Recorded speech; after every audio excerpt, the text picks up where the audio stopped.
Hey! This is JJ and Alex. I made a name for myself. I told you I won't be denied. As you wrap up your day, it's time to get your fix of the teams you live for and the sports you love. This is JJ and Alex on 97.5, the KSL Sports Zone.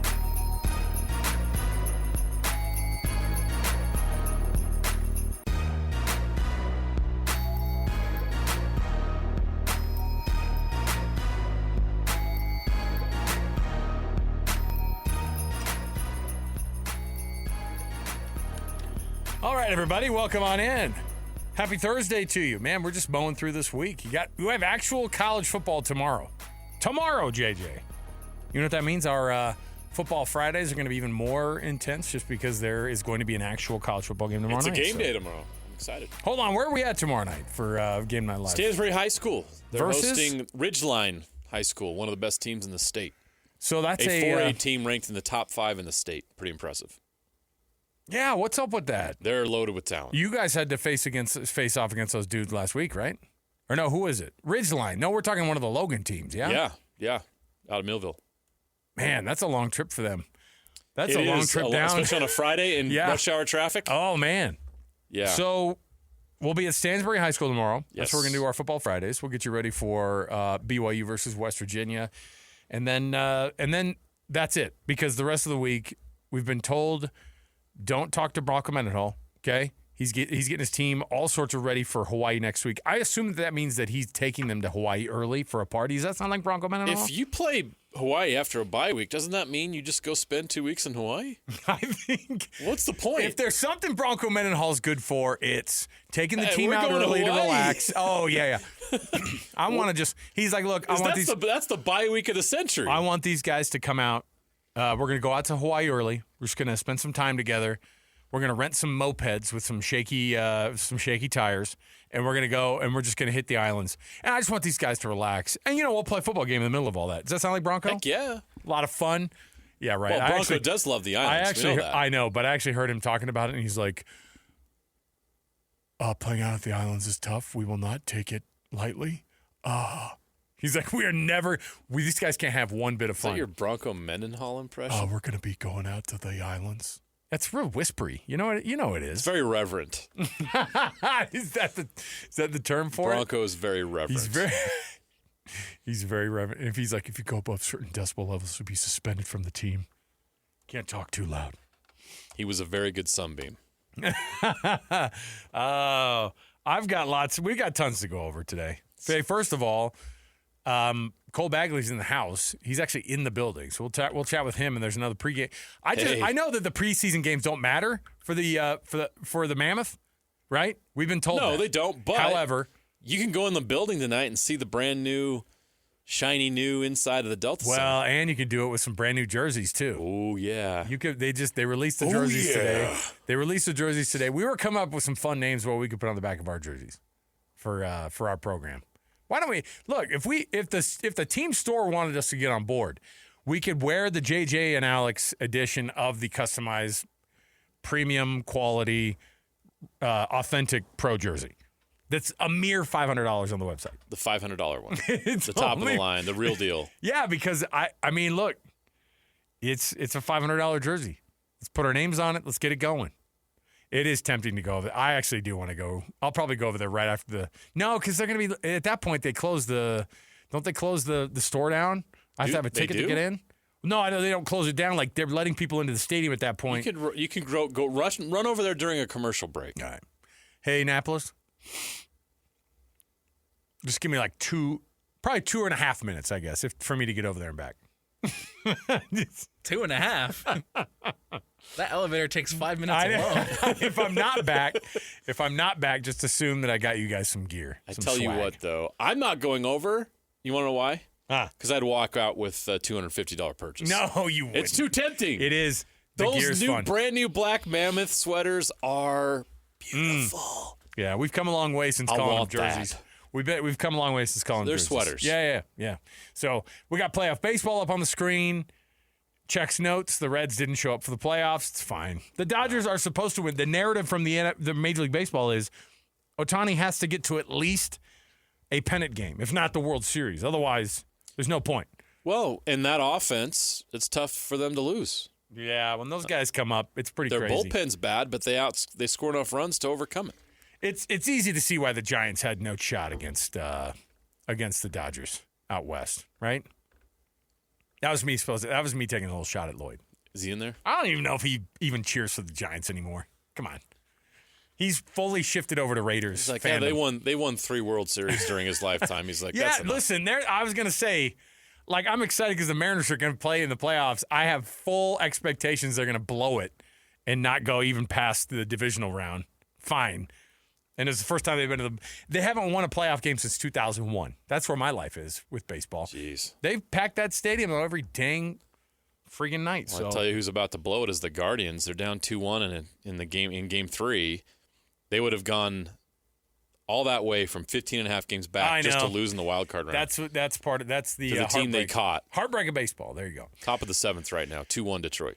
So we're going to kick the show off officially, though. We got to get into the program. We got lots to do today. We have all sorts of fun. Mitch Harper's going to join us today. We're going to chat some West Virginia. We're going to chat some BYU. We're going to get you going off also with some hockey. We got baseball. We got all of it today. Let's kick it off right here. Let's get it going with the cut. Top of the show. It's time for the biggest story of the day. This is what made the cut with JJ and Alex on 97.5, the KSL Sports Zone.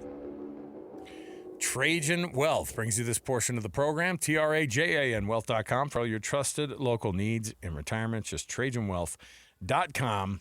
All right, JJ. So first thing off the bat here, if you're looking at the schedule, you brought it up and it's like, look, the schedule for college football this week is light. Not just here in the state of Utah. Like, we've had some great games week in and week out, but you feel like when we get into a week 5 of the college football, the college football season, we should be more excited about some of the games in the lineup here. But it is a huge weekend, obviously, or a huge Friday for BYU because they can get to 5-0, and frankly, I'll just say it, they're expected to get to 5-0. It would be a massive blow up of a team to be able to lose to that West Virginia team coming in on Friday night. You've got lots to accomplish. It's a team that you're favored to win. I think the line I just saw this morning was 21.5. 21.5 point favorites. That's a lot to live up to. What is the reality of what Kalani and his guys have to do this week? Like, what do you really want to accomplish as a team this week? Because winning by 21 points, that feels like it's even a difficult go because, you got the freshman quarterback, and not that they haven't done that, but I don't know what to expect in a game like this because you're trying to get ready for the rest of better conference play, and you start off against Colorado, and you have a little bit of an eker there that you won by 3 points with there in Boulder, but it was on the road.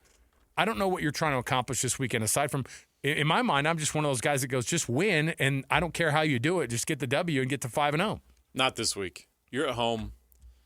Bears into game 5, so no more excuses with the quarterback. He's done great. He has no turnovers this year. He's been terrific.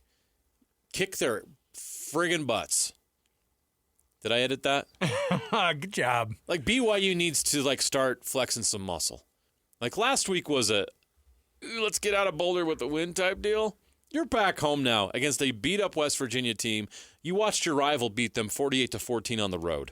You lost to them last time you played them by 30-plus at their place. Then go kick their butt. Crush this team. I want to see BYU absolutely throttle this team. This is a team that's beat up. They're playing on a short week. BYU should annihilate them. I don't think it's by a Portland State margin, but 48-7. 56-7. It's a lot of points. Crush their soul. I want to see BYU break out and absolutely have a game like that. Be a little bit more dynamic offensively. Why not? That defense should have an absolute field day against this offense on Friday night.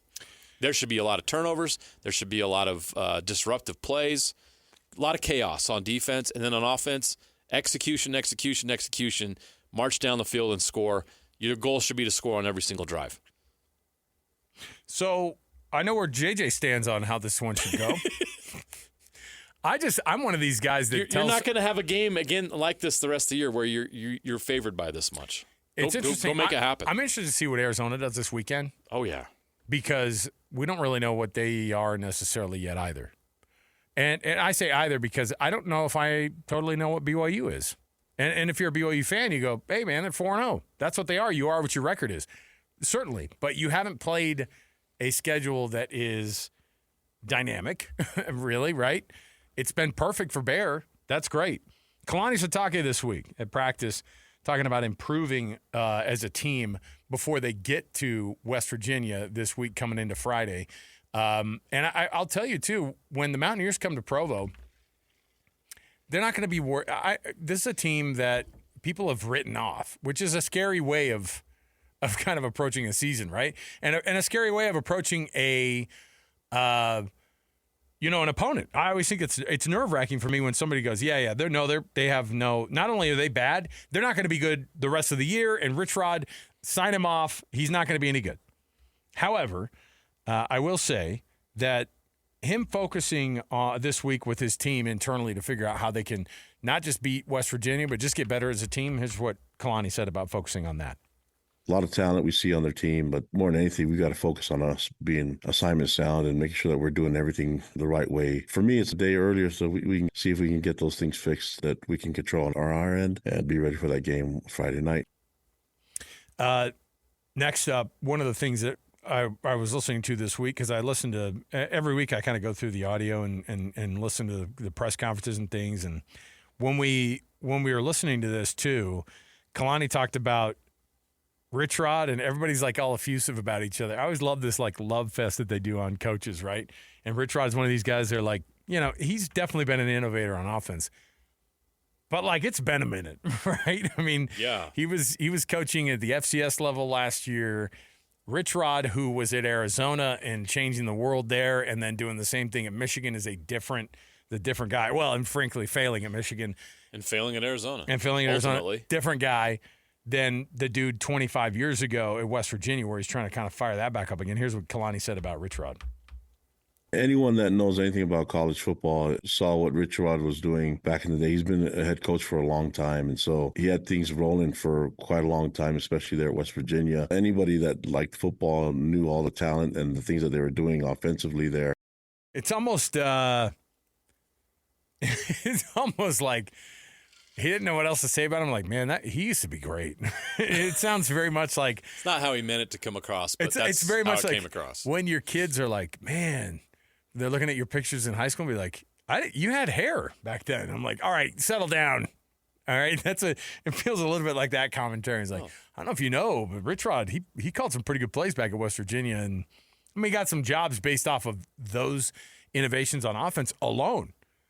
People were sold on what he was doing, and to be quite honest, he had some insane talent at West Virginia back then. Oh yeah, to be able to do it with.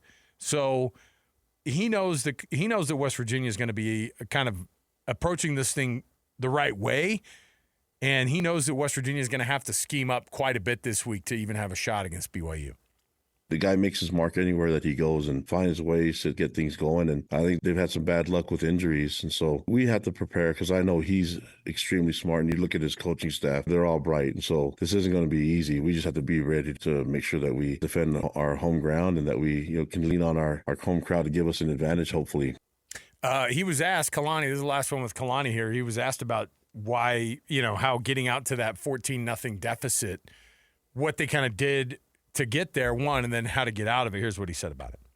Well, one thing I know that we can control is we had a lot of missed assignments, and it's uncharacteristic of our defense. I don't like having to learn our lessons by giving them points. It usually comes down to simple things too, like getting off blocks and tackling well. It comes down to the fundamentals. So usually when things go crazy, you want to go have these big solutions, when the simple one is just let's do the fundamental stuff right first. And Colorado came ready to go, and we cannot start like that again. Hey, the offense had to bail out the defense this week, JJ. It did. I guess we didn't think about it that way. Kind of did, didn't it? Yeah. Had to weather the storm early, and the offense responded well. Looking at West Virginia, their last two games since they've been beat up, they were at Kansas. They lost 41-10. At home against Utah, they lost 48-14. So you can kind of get a gauge of where BYU should finish in this game, to be quite honest. And that's why I said what I said earlier, is this is an opportunity for BYU to really take it to somebody. Sorry, kick them while they're down. That's how it goes. If BYU has a close game against West Virginia on Friday night, I'm going to have concerns. I really am. Because if Kansas can blow them out and Utah can blow them out and you struggle with them at home, I have reason to have serious concerns about where you're at right now. Heading into a road game at Arizona that's not going to be easy. And Arizona has Oklahoma State this weekend. So you know what record Arizona's going to have going into that game. Yeah. You're going to be facing a team that's 4-1, 1-1 in conference play in Tucson, and that Arizona team's going to be believing that they have something they can build on. And they're off to a good start. And that's going to be a very confident Arizona team when you go play them. That's an Arizona team that's already beat Kansas State. So they'd actually be 2-1 in conference play this year. So this is a very important game for BYU to be their best, to get that momentum going into the toughest stretch of their schedule this season. And we've talked about that stretch all year long. It starts next week. But before you start that stretch, you need to be a fine-tuned engine. And I want to see a fine-tuned engine on Saturday. There's not major injury problems with BYU right now. They're relatively healthy. You should be dynamic on Friday night, late night, on your home field with a big crowd, sold-out crowd against a team that is wounded.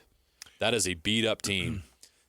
And your favorite to win, that, like I'm looking at the ESPN matchup predictor, Alex. 94.9% BYU. Oh. So... And I'm saying all this. It was 95.1 yesterday. What do they know? What do people in the meters what do people moved? What do people in Bristol know, 0.2%. man? Come on. BYU should roll in this game. And with this team, as I'm watching them with Bear playing the way he is, this team should be a Big 12 contender, and you need to look like one in games like this. Teams that win conference championships rarely have games where they play down to their competition. BYU can't let that happen on Friday night. Bro, Darvish is on the bump for San Diego? Yeah. That guy's old, man. He's been pitching a long time. How old's Darvish? He's not I don't think he's 40, but Darvish is 39. wow. Oh my, he is old. That's baseball old too, right? How is he older than Kershaw? Cuz we gave like the full thing for Kershaw and him going out this year. He's pretty much done, right? Yeah. Oh, yeah. He had his Kershaw's 37. Yeah, he'll pitch. I guess in the postseason a little bit, right? He wasn't. Kershaw wasn't active in the wild card. They knew it was going to happen. But that's probably because they don't plan on pitching him until right. No, they sent the letter out. Best of 5 series. They sent the letter out and said, "Hey, Dodgers are getting into the World Series. Just right. Everybody mind their P's and Q's till then. Let's play some fun baseball, but the Dodgers have to be in the World Series because Shohei Ohtani's there. Freddie Freeman's on the team. Put him out there. Come on. You know how this goes. That's how it goes. There's a script to this, JJ. It's worse than the NFL. Finally, BYU's players who were talking about this very thing, getting down early. You ask, or Parker Kingston was asked about that, how when they were down early, kind of responding to that and what the feeling was on the team. Here's what he said.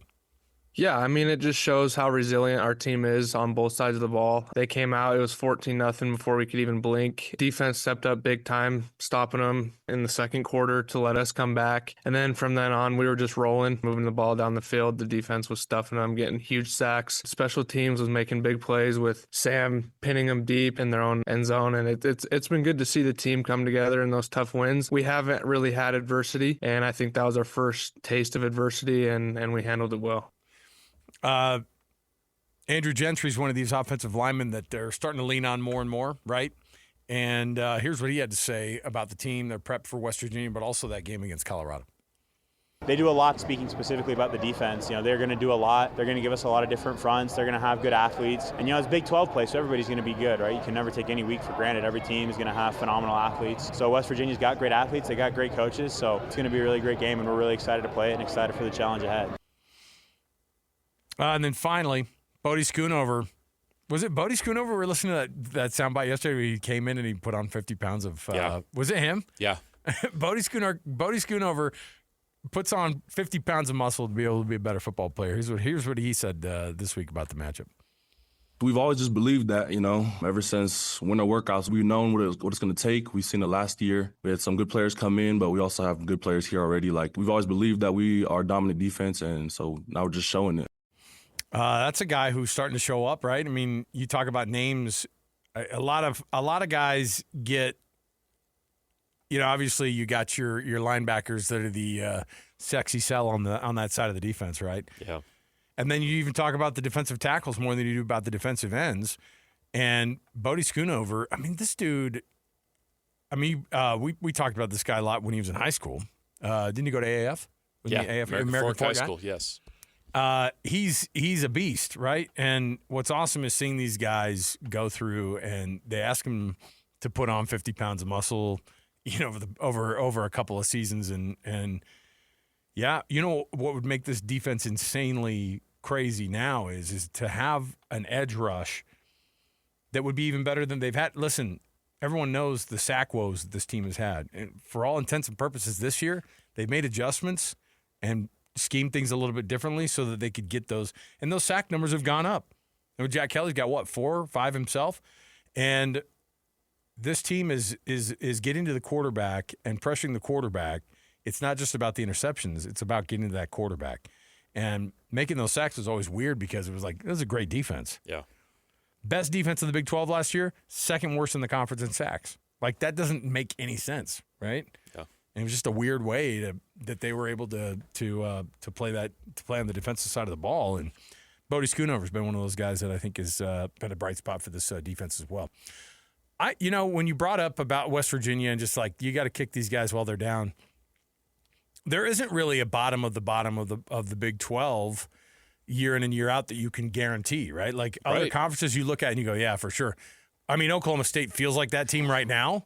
Obviously, because of what they're going through, and when you lose a coach that's been there for 20 years and they're on the down and out, but the only way you get there in a conference like this too is to have just obliterating injuries. And even Kalani had to make sure and mention, they've got some bad injuries, and you have to pounce. It's unfortunate, but they're going to bring a team out to Provo, and a lot of the guys aren't even going to travel who are injured for this Mountaineer team. They're playing at 8:30. Mountain time in Provo. I don't even know if you need. I don't like saying the altitude thing, but why not?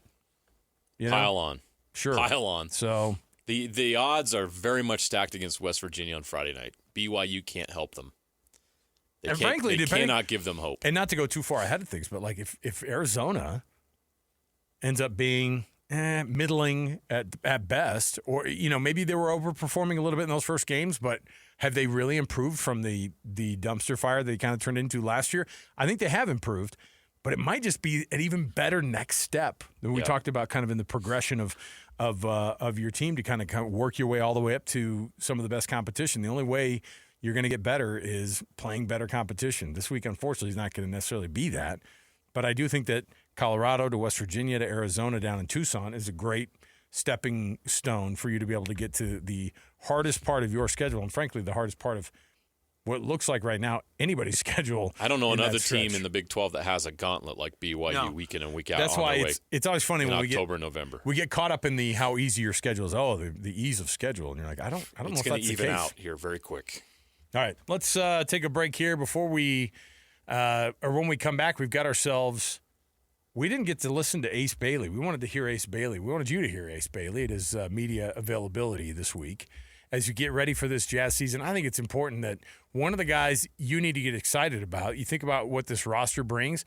You know how excited about this number 5 overall draft pick that this Utah Jazz team is. They feel like they stole this guy on draft night, and from what it looks like, they may have. So what are you going to get from the rookie that I think a lot of people are expecting a ton out of on this team, even though the team might not have a ton of expectations? We'll listen to Ace Bailey next, and we'll get you your Jazz Daily next, right here, 97.5, the KSL Sports Zone. You know what's coming. Your daily deep dive into everything Utah Jazz. It's time. All season long and even in the off season, it's Jazz Daily with JJ and Alex on your exclusive home of Utah Jazz basketball. 97.5, the KSL Sports Zone. Oh, you know what that means when the Tesh brothers are singing along? We got ourselves your Jazz Daily here. We're getting into that time where it's Jazz Daily kind of during the offseason. Obviously, we do it as needed.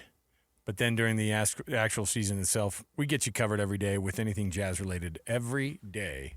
during this season. Got to get yourself ready for this NBA season that's going to start up. And we were asking Ben Anderson about a starting lineup. What do you do with the Keontae George, Isaiah Collier, kind of Bryce Sensabaugh trio there? Who ends up getting the start in those? Like, I would assume that Collier would be the point guard To start? maybe. Nope. Keontae. Put your best 5 on the floor. So Keontae George. Walker Kessler at center. Okay.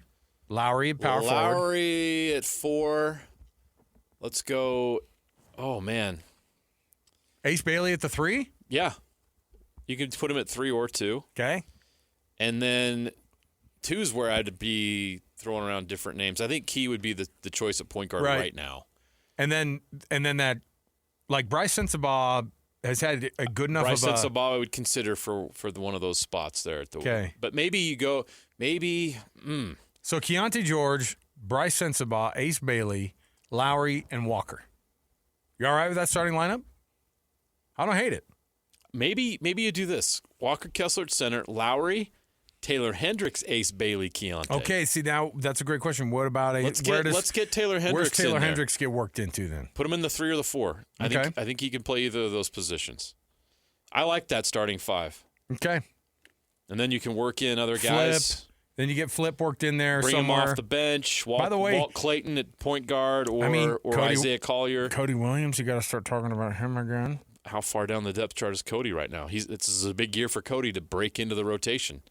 I don't know. We'll have to see. George Niang, you can look at vets that you're going to bring in. Yusuf Nurkic is your backup center, so you know where you're at with that. Walter Clayton Jr. is going to be interesting, right? I mentioned that between him and Collier, which of those? So Keontae, Isaiah, Walt, who's going to be your starting point guard by the end of the season? By the end of the year. Keep your eye on that. I'm going off the board. I'm going to go John Tonje. Sorry, is he a two-way? Is he going to be a two-way guy for the season? Yeah. That's what I'm saying. Work him in. Let's go. What if Bryce Sensabaugh is the real? I mean, what if he's taken a step? You probably need to squeeze him into that starting lineup. There's a lot of different things you can do here. It just depends on whether they want to go big. Do you want to go small? Do you want to go more offense? Do you want to go more defense? They have a very obviously this is not a contending roster, but it's a versatile roster. Well, I was going to say though too, like Keontae George can be dynamic. We know that. Bryce Sensabaugh had as good of a summer as anybody. He was great in summer league. Ace Bailey could be magical from the get-go. And then Lowry Market and Walker Kessler, like you throw in there, like the starting 5 doesn't have a, man, I'm worried about this. This is going to be a long season type of a feel for me, like we've seen before. I mean, last year, think about going into last year, all you're doing was, I mean, Walker Kessler's going to get the start, but, like, that guy's got a lot to prove. Like, remember, that's what we were saying right now. And now you're going, most solid dudes on this team, Lowry Markkanen, obviously, Walker Kessler. And then after that, like you look at the starting guys and you kind of go, man, there's some good veterans that can back up these dudes that can help them along. I mean, Kevin Love, you got to work into somewhere into this thing. Kyle Anderson's on the roster. Yeah. How many minutes does he work his way into? I don't know. There's a lot of options. You can go vet. You can go young. You can go mix. It's an interesting roster. It's not a great roster, but it's an interesting roster. You know, that's a long roster, too, with Ace and Lowry and Walker. At your 3, 4, and 5. There's some real depth at the different positions. Yeah, crazy. I also could mention, like, you can go – one of the small lineups you could go with is Walter, Isaiah Collier at point guard. You go Key at shooting guard. And then you go Ace Bailey or Cody Williams at small forward. And then you go Lowry at 4, at maybe a 5, and Kyle Filipowski to 4. Yeah, go flip. Yeah. So you see the versatility I'm talking about is you can go small, you can go big.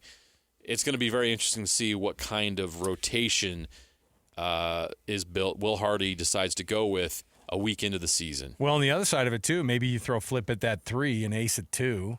Then you've got an extremely long lineup there. Like that's, now you got a stew. Now you got yourself a stew. You got a little bit of meat on that bone. Come on.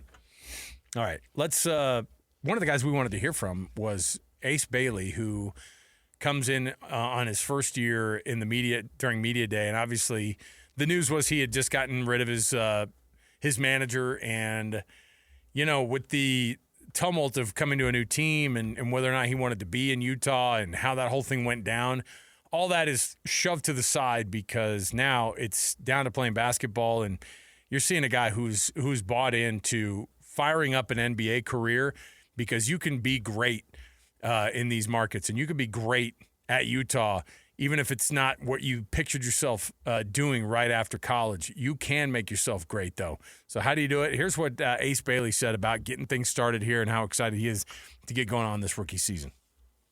Working out.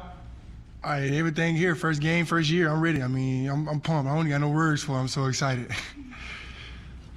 There was a report last week that you and Omar Cooper split ways, parted ties. I don't know. What actually did happen there and kind of what led you to make that choice? I feel like I just made the best decision to move forward, to better me and my family in the position that way. What are your expectations for yourself in your rookie season? Just be that person that my teammates need, whether it's to get a rebound, clap, get some water, whatever it is. I'm really pumped for the season to really start. Ace, how's the dog? Which one? I got two of them. Oh, you got two dogs? Yeah. The dog's enjoying Utah. Nah, they both is. I mean, they loving it. They Awesome. running around.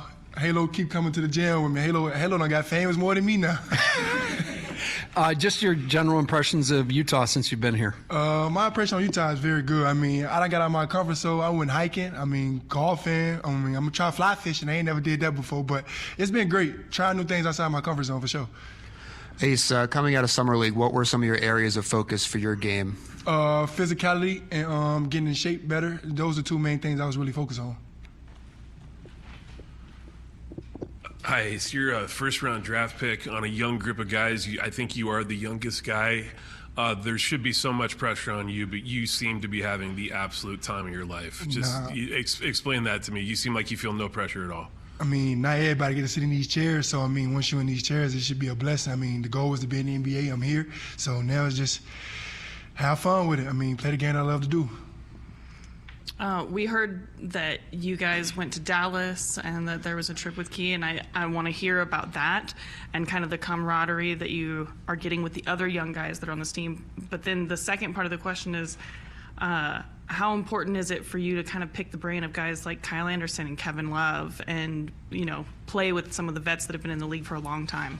Kevin Love is a great vet. I mean, he played with some of the great players, so learning from him, would be a blessing. I mean, from learning the small things, whether it's a box out or something big to where, like, big-time shot, we're known to get the shots, so stuff like that. But Dallas was very fun. I mean, from being out there working out at the facility with my teammates, I mean, the physicality definitely helped me for sure when we came back to Utah to run court. I mean, they was bumping me, pushing me. I was doing the same thing back. So it all played out. That was very, very needed. I know you guys have done open court sessions. How has that increased your confidence going into the year? Hell, I increased it a lot. I mean, from my teammates just telling me to have confidence in myself. I mean, stop being nervous. You're going to mess up. You're a rook. I mean, so just letting it go, stop being nervous, just having fun. I mean, it's basketball. Ben Anderson, KSL Sports. Will Hardy has said the one thing he doesn't want you to do is come and try and prove the Jazz right for drafting you number 5 overall early on. Do you feel a pressure to, try and live up to being a lottery pick? Not at all. I mean, it's basketball. Put the ball in the hoop. Ace, how important is it this season in particular for you to show what you can do on defense? It's very important. I mean, you got to be able to play both sides of the ball in this league. I mean, just proving on the defensive side, whether it's just blocking out, getting a rebound, I mean, being in the help side gap, just being in the right positions. You had this a little bit in Summer League, just a couple games though. What have you learned about kind of playing with some of the young players on this team? And then, you got to play with Keontae, for example, recently. And what have you learned about just playing with your new teammates? We fast. Very fast. That's what I learned. We can move the ball really, really fast. We all can shoot, all can dribble, all can go. Obviously, you're very excited about this.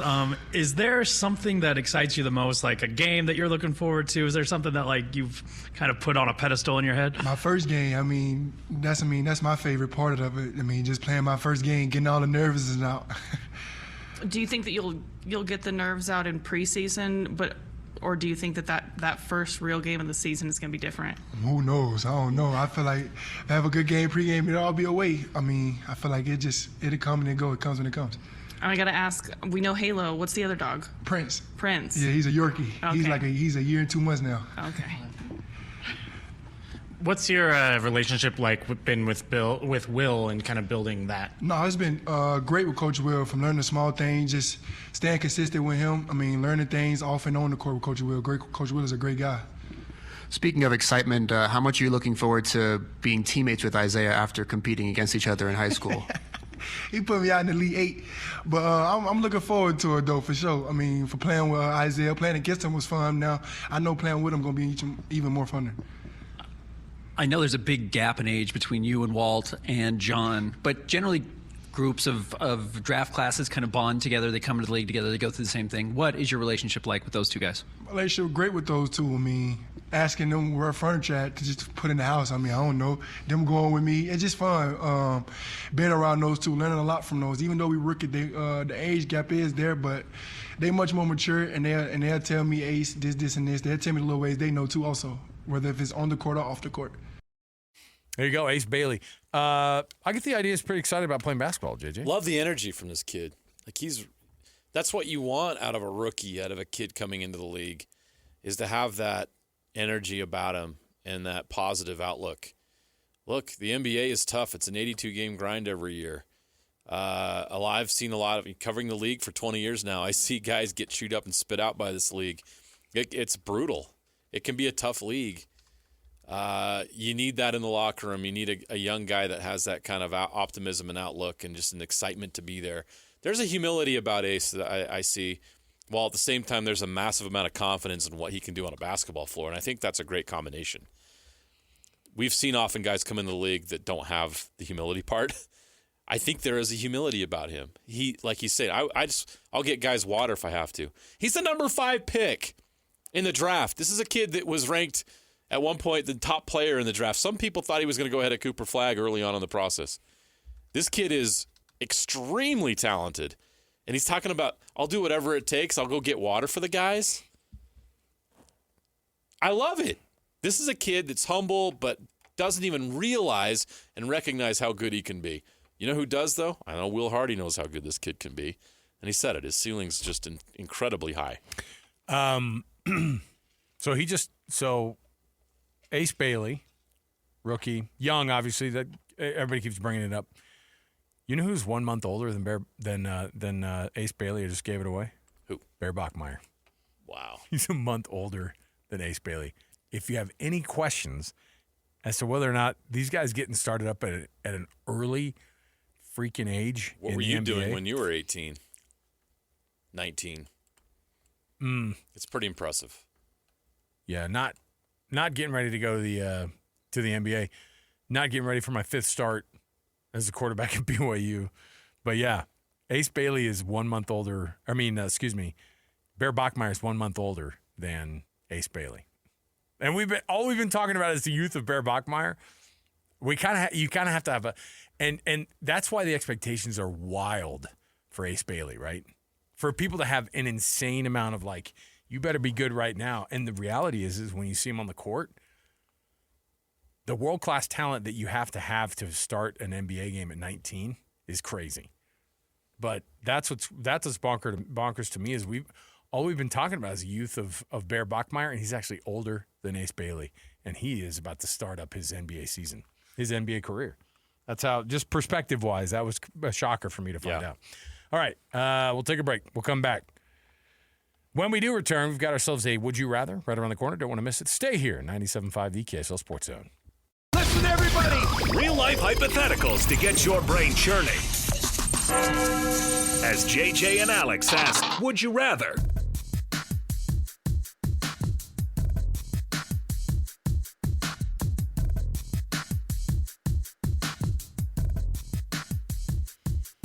All right, everybody, welcome back. JJ and Alex, 97.5 the KSL Sports Zone. Alex Kirry, Jeremiah Jensen, our producers, Alex Napolis. Every day we've got Cubs, Padres up on the screen. 2-0. Top of the third in this decisive Game 3 of the wild card with the with the Cubs and the Padres. The Cubs are up 2-0 at the top of the third here. Guardians down to their last 3 outs. Oh, no. Oh, boy, it got extended, too. Yeah, 6-3 now. Yes. Oof. So after that rough inning, that 4-run inning, in the 7th, they're fighting back. But 3 outs left in their season. Got to get it done. JJ, I got like a really weird. I've got a really weird would you rather today. Okay. So, Pepsi announced today that they're eliminating artificial colors in a lot of their products. They're gonna go the European route. Have you ever seen? By the way, have you ever seen European like Fruit Loops, for example? I haven't, but I've heard this, that they don't look the same. They're like, it's like fall colors. It's like, oh, okay. It's not you look at the American version and you're like, oh, man, I love me some American Fruit Loops. Those can't be good for you. But Pepsi's like, we are changing. We're going to mute some of the colors here. And so one of the biggest brands that's going to get the biggest makeover, Gatorade. Oh. Gatorade's going to take a massive hit on the colors. And so I decided, I have in front of me the top Gatorade flavors by sales, okay? You tell me the flavor preferences that you have, okay? So would you rather have a Glacier Cherry? That's the frosted, like Glacier Cherry. Or just the classic orange, the original 1965. I would say the classic orange. I grew up on that. Tastes like being a kid again, doesn't it? Absolutely. Tastes like my youth. By the way, it doesn't taste particularly good.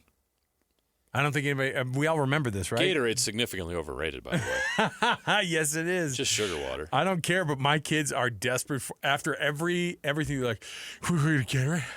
I'm like, you have been absolutely freaking fooled by the marketing executives in this world. It's fine.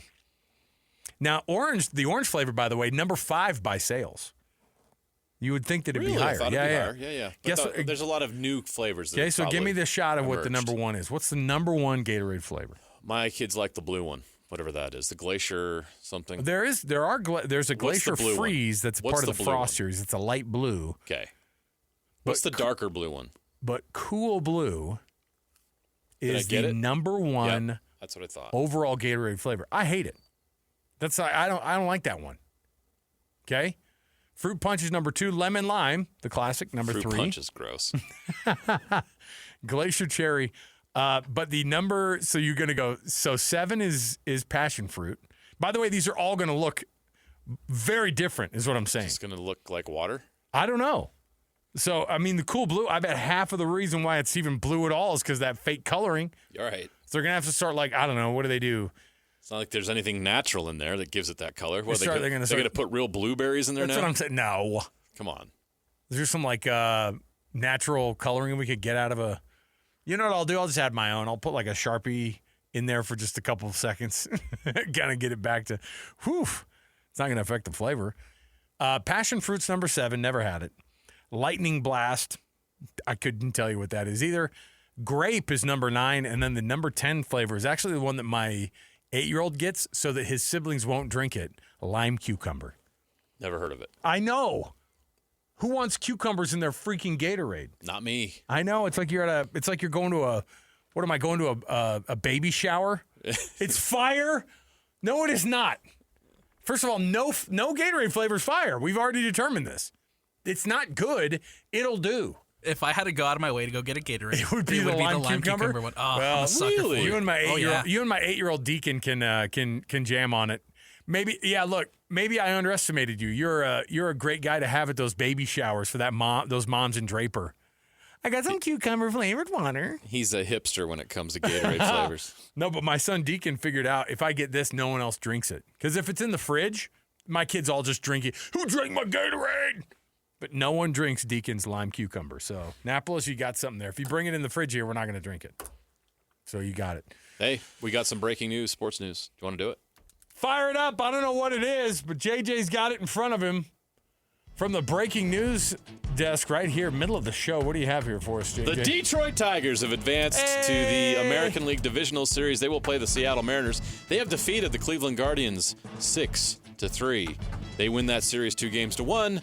And are moving on in the postseason. So the Mariners are at least going to get kilt when Scooball's pitching, right? Yeah, that's one loss. I mean, maybe that lineup can beat Scooble. I don't know. But yeah, I don't think so. Tarek Scooble is the best pitcher. Yeah, I mean, him and Skeens, like, those guys are old school ERAs right now. I think they're both sub 2, right? Yeah, they're almost unhittable. It's insane. So, man, I'm nervous. I'm fully nervous. The Mariners, I just can't see them doing doing anything. This is a lifetime of just watching them do nothing. 1995, we had something. We had something special. And then 2001 came along, and they haven't been to the playoffs since. They haven't won a playoff game since. Well, can they beat the Tigers in a 5-game series? I think so. Gosh, if they could win a pennant, go to the World Series. They've never been. I know. Thanks for reminding me. They've never been to the World Series. Did you know that? How long has that franchise been around? 74? 76? I don't know. They're going to get killed. Sam Farnsworth and you can hang out, by the way, on the weekends with this Gatorade flavor thing. Sam Farnsworth just gave the endorsement of the cucumber Gatorade. Yeah. In terms of crap sports drinks, it's the less crappy of all the sports drinks. That's what you get. All right, we'll take a break. We'll come back. We got more to go around the corner. When we return, Mike Asti, he covers the West Virginia Mountaineers. We had him on last week to cover the Mountaineers, of course, talking about the Utah matchup. Now, he's coming out to Provo. We'll see how this thing goes, and Mike will join us next. Stay here, 97.5 the KSL Sports Zone. It's another battle for the Aggies, and the KSL Sports Zone has it covered. Bronco Mendenhall and the Aggies look to heal up during the bye week in preparation for the remainder of the Mountain West Conference schedule. Your home for the best coverage of Aggie football is right here on 97.5, the KSL Sports Zone. You're locked on to JJ and Alex on 97.5, the KSL Sports Zone. Welcome back, everybody. JJ and Alex here with you on a Thursday, getting you ready for a Friday kickoff between the West Virginia Mountaineers and, of course, the BYU Cougars. Mountaineers coming into Provo, taking on a BYU team that right now is 4-0. Bear Bachmeier at the quarterback spot for the Cougs. Win upon win for the freshmen. Still no turnovers on the season. Knock on for Micah. Since we don't have there's MDF, right, under here? Sure is. Come on. Yeah, this is a wood product of some kind, all right? Joining us on the program right now, he's Mike Asti. He covers the West Virginia Mountaineers. We had him on last week. We told you, make it a date, and we did it a week later exactly. Mike, welcome back to the program. Yeah, no problem, guys. I've just been sitting here with my phone on mute until you buzz me back in. Well, Mike, pretty soon, Mike, you're going to have your own show in Utah. Hey, maybe I could be down with it. A new fan base to talk to. Well, I was going to say, yeah. Well, part of the deal is coming out to Provo is going to be quite the trip. I think we talked about it last week. I don't think you've been out to Provo before. This is not a great time for the Mountaineers to be making the trip out to Provo. This is as banged up as we've seen a team in a long time. How's the vibe out there in West Virginia now, knowing that you've got not just quarterback issues, but it seems like a lot of different positions affected this week by the injury bug? Yeah, although the weird part about it is when we talked last week, they were the most banged up, injury-riddled team in the country, and most fan bases almost were feeling bad for West Virginia because of all the injuries. How could any team overcome all these injuries? And they got blown out to Utah. But there is a small chance here they're going to get a little healthier for this game.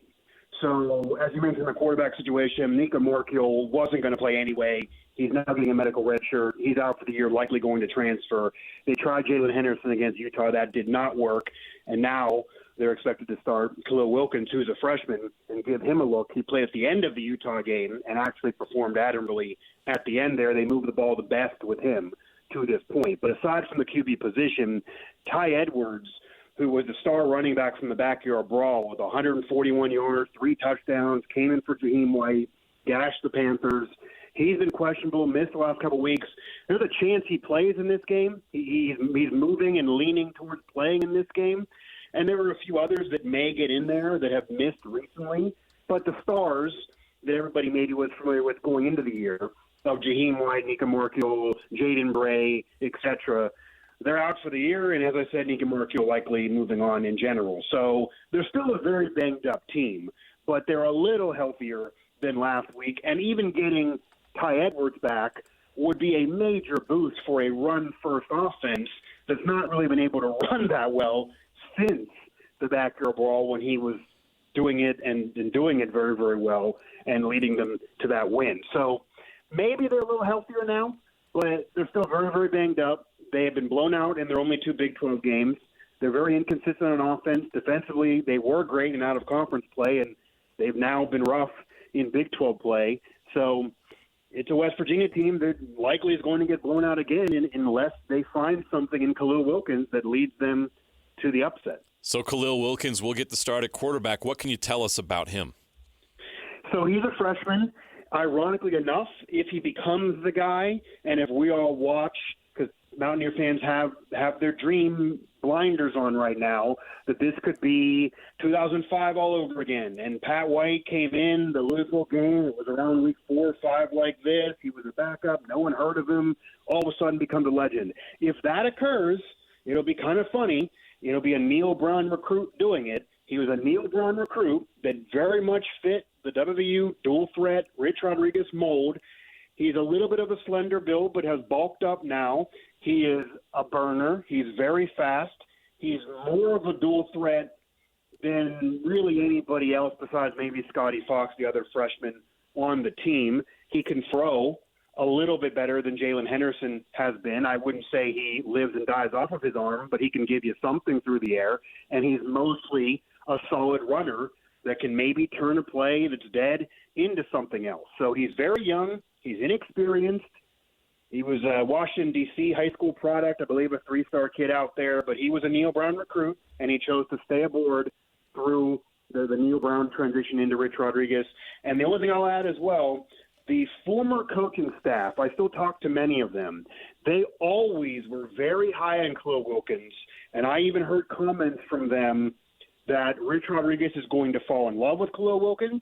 He's going to see Pat White flashes in Khalil Wilkins, and even before that, they said that Khalil Wilkins would be the future of WVU.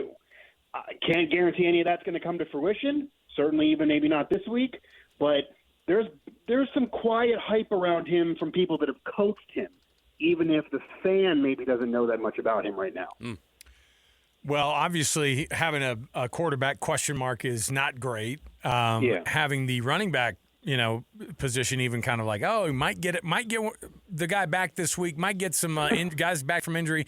The wideout spot's been hit by injuries, but the defense has also given up a ton of yards and points. 120th in passing right now, 126th or 103rd in total defense.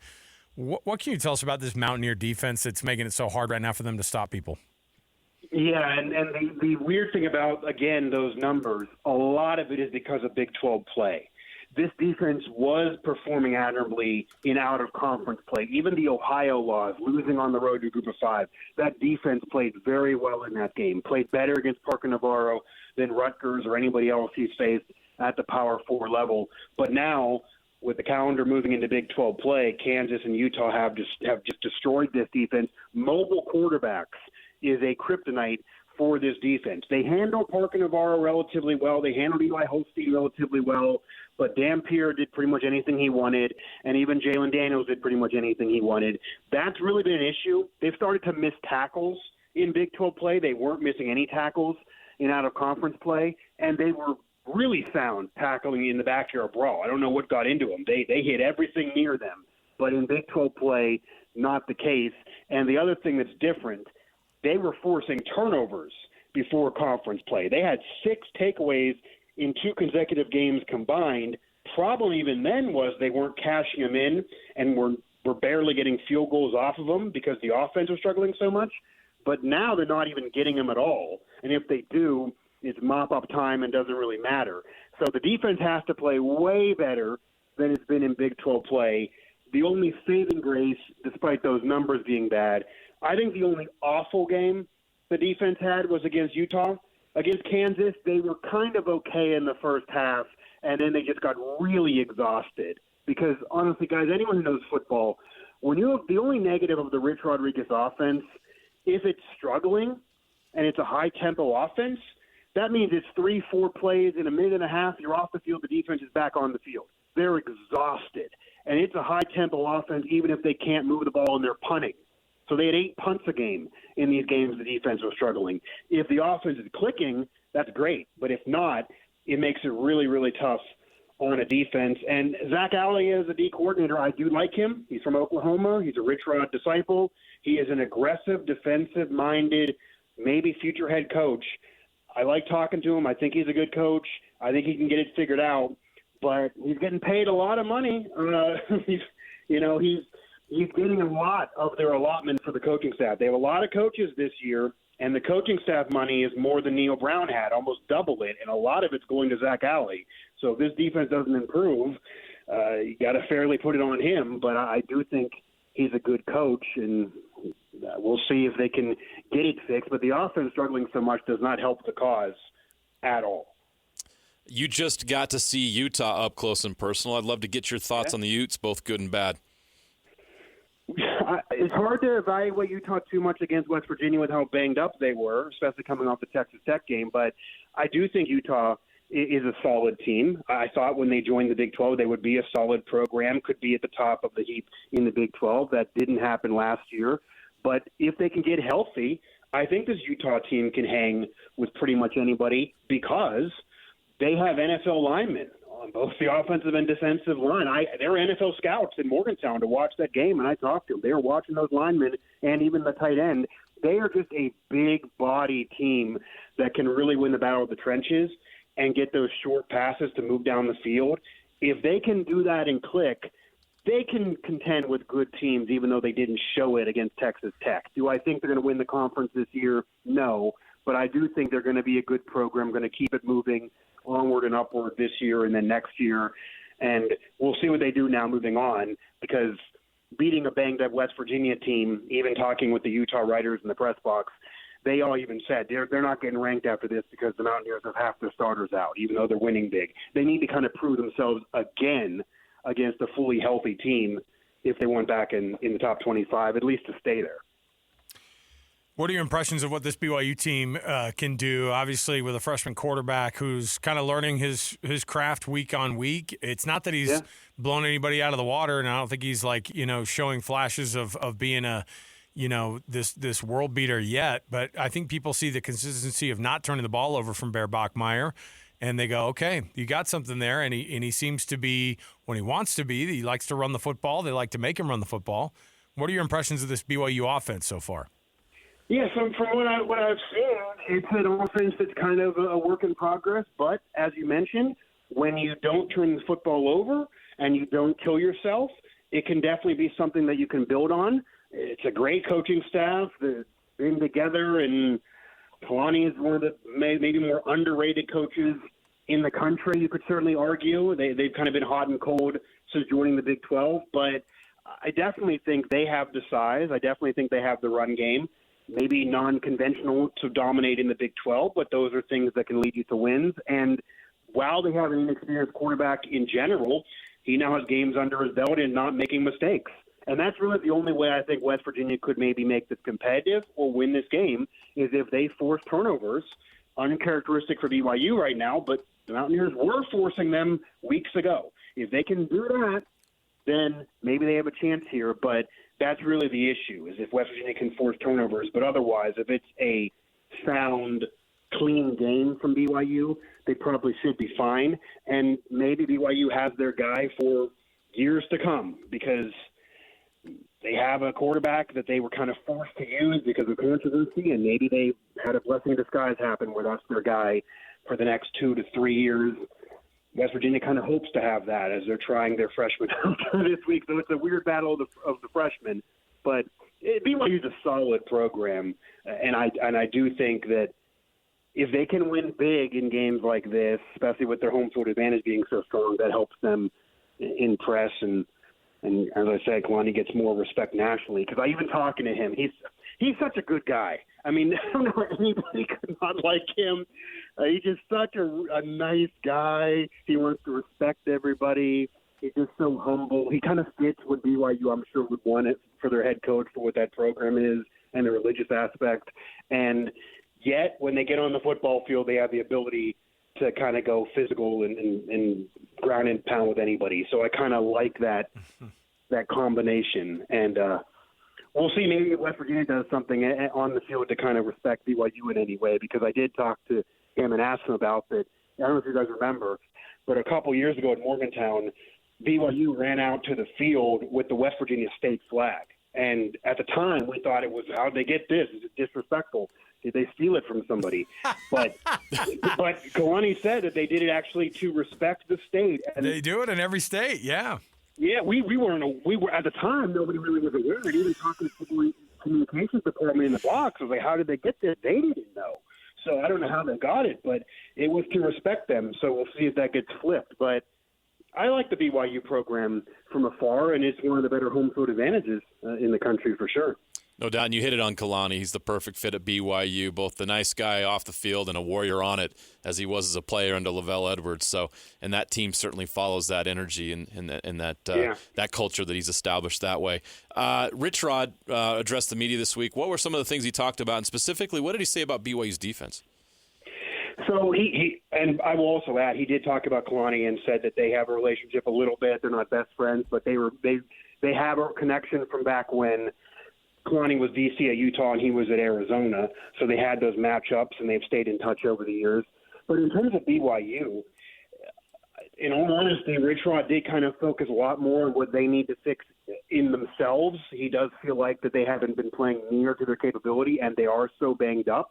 But he's expecting BYU to be a tough challenge in what they can do defensively, and especially with an inconsistent offense and a young quarterback. At the time, he didn't tell us it was going to be Khalil Wilkins, but it felt like he was tipping his hand a little bit. So he knows the challenge at hand, and they're also expecting BYU's offense to kind of be a physical force to deal with, and maybe not exactly kind of what Dampier did for Utah. That was brought up in comparison a little bit, but Zach Alley did kind of shoot that down and said they're very different to him.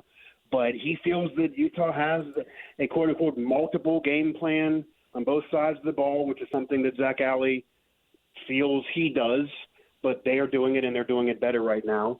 So it was a lot more focused on what the Mountaineers are not doing, and it almost felt like a little bit of a funeral because Rich Rod started to go into, well, it's year one. If it was year three, I'd be more upset. And all these injuries, you got to have luck in year one. I never have had this much bad luck in my 30 years. That was more of the tone, but he's definitely aware of the challenge at hand as well.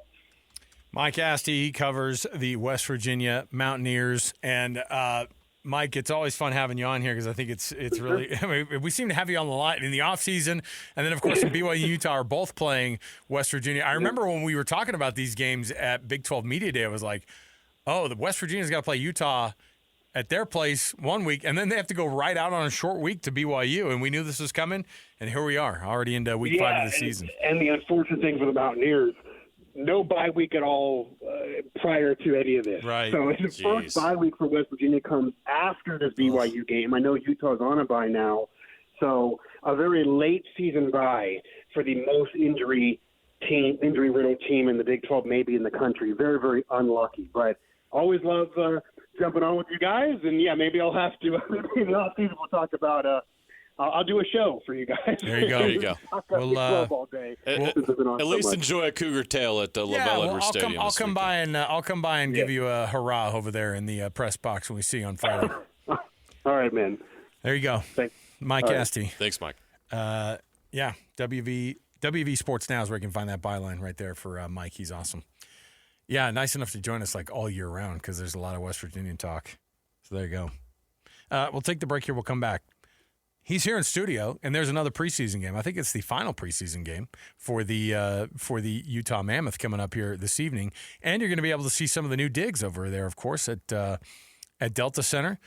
And you can also buy a brand new jersey to wear right along here with it. And we'll bring Cole Bagley in here in just a couple of minutes before we get out.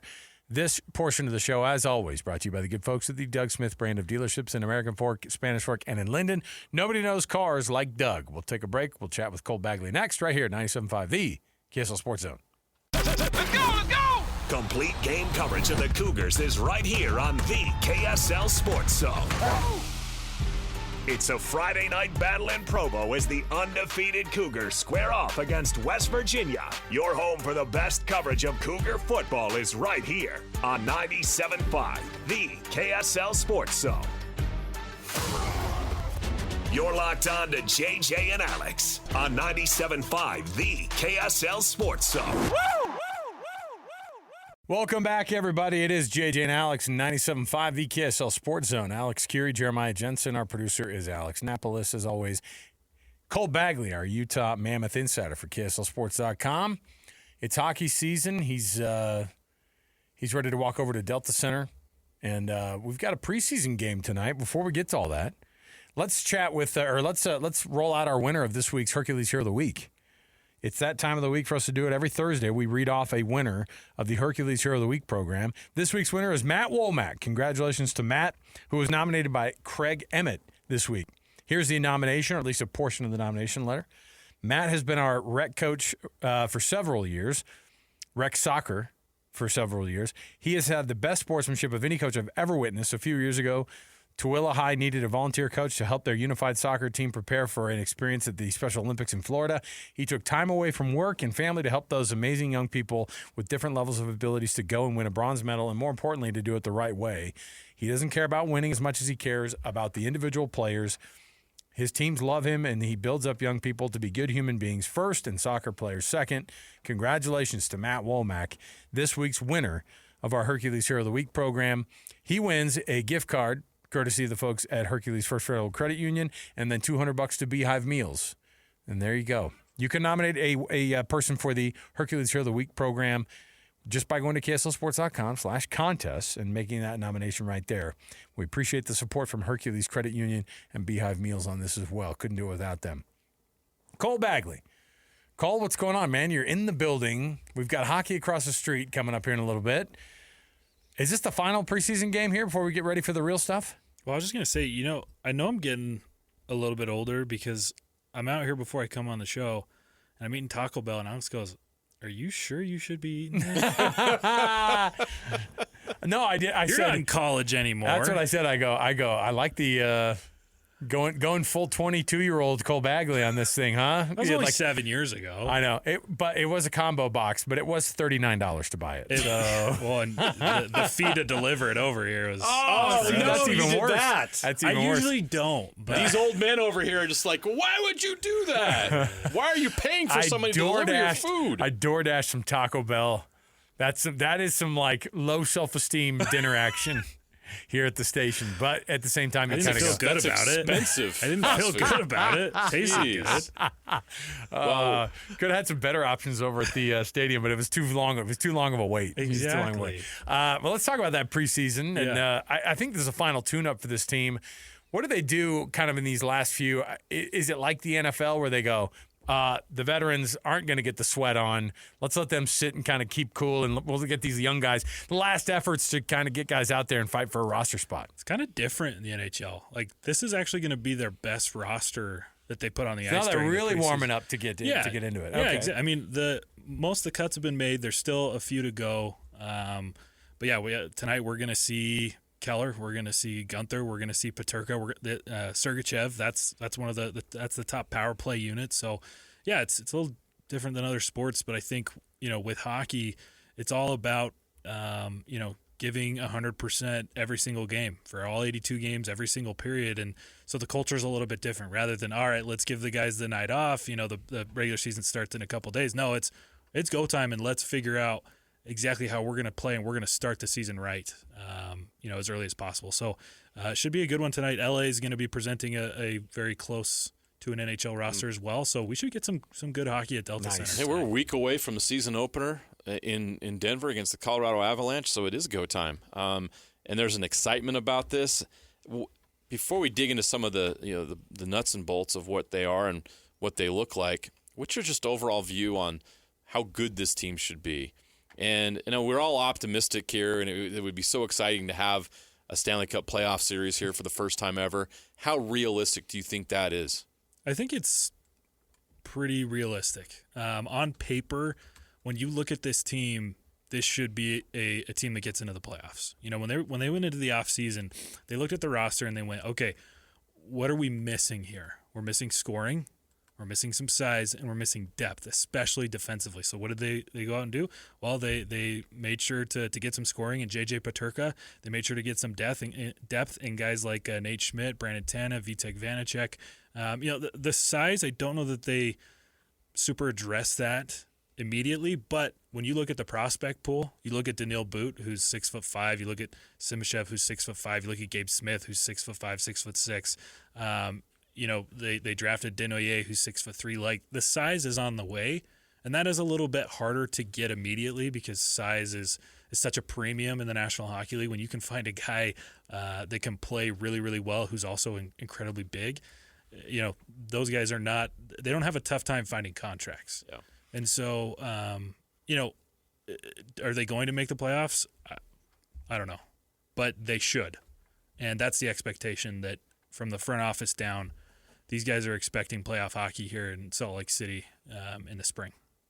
We didn't say anything about Caleb Denoyer during any of the rookie camp stuff. I mean, obviously, how's his development going on? Obviously, it's year one, and you're going to get sent to the league that you play in, and they want you to grow up a little bit. But what are the thoughts on him so far?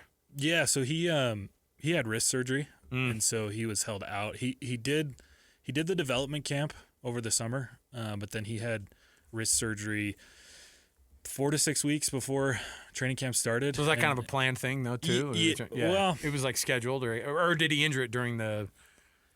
He injured it last year in juniors, and when they drafted him, we were told that he wasn't going to need surgery. And then all of a sudden, we get this update. Hey, Denoyer had successful wrist surgery. I don't think it's anything to necessarily be alarmed about. It just was a little strange that, like, oh, no, he doesn't need it. Oh, actually, he got it. Well, you get the big club, which gets you over to, like, you know, to their guy and to that MRI at that place, and then things might change, and they go, we're investing a lot of money in this guy. Let's just take care of it now. Then you don't have to worry about it. Yeah, so he was here in Salt Lake. You know, he was hanging out with the boys. He was, you know, they sharing rooms with the players, other players, but he didn't participate in any of the on-ice stuff. They did end up sending him back to his junior team. So, you know, my expectation for Denoyer is, you know, as soon as he's healthy, get him back on the ice. Hopefully he can put up close to 100 points in the juniors, help his team maybe go back-to-back in the queue, and, you know, not necessarily push for a roster spot a season from now, but maybe a similar process to what we're seeing from TJ Ginla and Daniil Boot, Dmitry Simashev, who, hey, they're close. Yeah. They might just need a little bit more time, but they're really close. You know, whereas last year with Baudouin and Ginla, you went, these guys got to go back. So hopefully a year from now he's pushing, but I still think Denoyer is probably two years out from really, you know, having an opportunity to play in the NHL. Well, that's a good transition into talking about this final roster spot that potentially is out there for one of these young guys. Any other information you've gathered on where that stands and where that might be? Are these last two preseason games really important in determining who that guy's going to be to get that spot? Yeah, I mean, they're all playing tonight. There you go. You know, the most recent update is it's not going to be Cole Baudouin. He was sent back to the juniors yesterday. It's not going to be Maverick Lamoureux. He was sent back to Tucson yesterday. So, you know, now you're kind of starting to see, of the prospects, who's made the most progress and who had a good camp. Clearly those two guys did not, and you know, I think it was pretty obvious that they didn't. There were some struggles, some things that, you know, they were not doing to help themselves. Whereas Ginla has shown that his offense is nearly NHL ready, if not ready. Ready. Daniil Boot has made incredible progress in just 2 weeks. You know, this was a guy that all of us were kind of watching the first few days of camp, going, "Ooh, I don't know about this kid. He might have to spend some time, you know, a good amount of time in the AHL." But then he's gotten comfortable. He's gotten acclimated. I mean, this is a kid coming from Russia. Yeah. He's never been here before. He hasn't played this style of hockey before, but he's figured it out. I don't know if you guys watched his goals, but I mean, laser beams. Yeah. You know, so and his size. He's just so big and strong. And yeah, you're right. The velocity on those shots is phenomenal. If he can reach his potential, he is going to be a top 6 forward in the National Hockey League for a long time. Wow. I mean, he reminds me a lot of Tage Thompson of the Buffalo Sabres, because when you pair skating, speed, hands with size like that, it's really hard to stop. And so he's exciting. Simashev, I think the thing with Simashev is he hasn't necessarily like wowed anybody, but he's been really good and consistent. That's been the biggest thing for him during camp is, he's not doing anything particularly where you go, oh my gosh, that was amazing. But he's also doing enough where you go, he looks like a National Hockey League player now. So, we'll see who ends up getting a spot. And it looks like there might be more than one because, that there's that Kerfoot injury, but then you also have to have scratches. Yeah. So who's it might be vying for a scratch spot. So I'm not exactly sure how that ends up going because is it really beneficial to have Daniil Boot or Dmitry Simashev as a scratch as opposed to getting minutes? Yeah. I don't know. That's a weird angle. I mean, it's just a weird wrinkle in that, right? It is. It's like how to get they these need guys reps developed. in their development for sure, but it would be great for them to be in the regular team. I know. That's what I've always wanted to do is just get to the NHL and be a healthy scratch. It's a big goal of mine in life. I mean, Liam O'Brien's got a pretty good gig. Yeah, he does. And he'll be the first to tell you that. Yeah. Spicy tuna's like, send me some more spicy tuna. He gets paid the same. All right. So we got to see the pictures today. Yeah. Officially of like the what Delta Center's changes have been. What are the immediate things that fans are going to see as a difference? Like what's the fan experience going to be better with this year already, knowing that there are going to be more seats in there, but raising the floor and all that stuff. But what is it that they're going to walk in and go, oh my goodness, look at this? It's a hockey barn. It's a barn now. Yeah. You don't have the walls that they had in the end zones last year. They referred to them as the waterfalls. Those are gone, and there's 1,100 seats that took their place. Yeah, that's great. Awesome. You go in there this morning, and I was in there a few days ago, and there's still a lot of work to be done. They hadn't really pushed the risers back into where they needed to go yet, and the ice was covered, so you couldn't really get a good sense of what it was like. But today, walking in there, you look around, and it's like, okay, the lower bowl is complete. There's more seats in here. It's going to be loud. And I don't know if you guys could tell from some of the photos and videos I posted, it is steep. You said that, and actually Which is awesome. You told me that yesterday, and I remember thinking, I'm going to look at these pictures and see. And you can definitely look and you go, well, part of the reason is then you can see there's to get the non-obstructed view. Yeah. It's to be able to have that look. And all I could look at when I saw those pictures that were above the goalie nets was, well, that actually is nice. You see every bit of the ice here from right there. But I think to achieve it, then the perspective is different from a picture than it is in person. You said that somebody like me could take a tumble off of that. Is that what you're saying? Well, I think it's about as steep as the upper bowl, and I'm sure you guys have been up. It's a steep climb, and something I saw on X is someone quoted one of my pictures or photos or something, and they actually took the ski jump from up in Park City and put it from the top all the way down. It's steep. You get to the top of the bowl and you kind of go, ooh. Yeah, but you know what? Hopefully someone doesn't have too few many beers over there and takes a tumble. But you know what? We don't need that. You can see the whole ice, though. That's the price you pay. That's true. Be able to see the whole ice there. So it's a little dangerous, but you can see everything. It's worth the risk. And so it's going to be. I mean, look, it's as much of a preseason game tonight as it for the players as it is for all the fans who get to watch this thing and see how it goes down. And look, it's an opportunity for everybody to get in there and kind of get the first kind of taste of what the stadium's going to be like, and we're looking forward to it, man. And so tonight, Kings in town, 7:00. The puck drops. And you're going to be able to hear it all right here on the KSL Sports Zone. Cole Bagley, our Utah Mammoth insider for KSLSports.com. Thanks, Cole. Good luck to your Padres, too. Not looking great, but... Yeah, next time we do this, Taco Bell on me, I guess. Yeah. Yeah, don't get it delivered. If you can eat that. You might need to finance it if you're going to go that route. We'll get a couple extra tacos out of it. Can we afford that here? Is that something that... We're going to GoFundMe for Cole's Taco Bell? What are we going to do? Oh, my gosh. All right. Cole, thanks, man. We appreciate it. Have fun over there. Thanks. We'll take a break. We'll come back. You got more to go. We have our top 10 next. Stay here, 97.5, the KSL Sports Zone.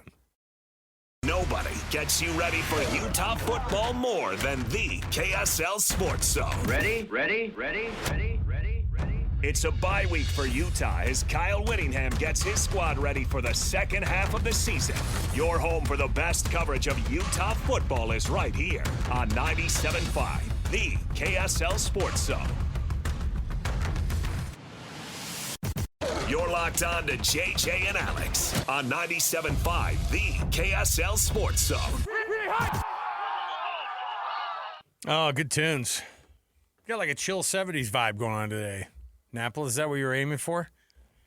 In the lines of yacht rock, yes. Yeah. This is like so my dad had an AM FM radio that he had on his workbench out in the garage. And it was always on like on this type of station.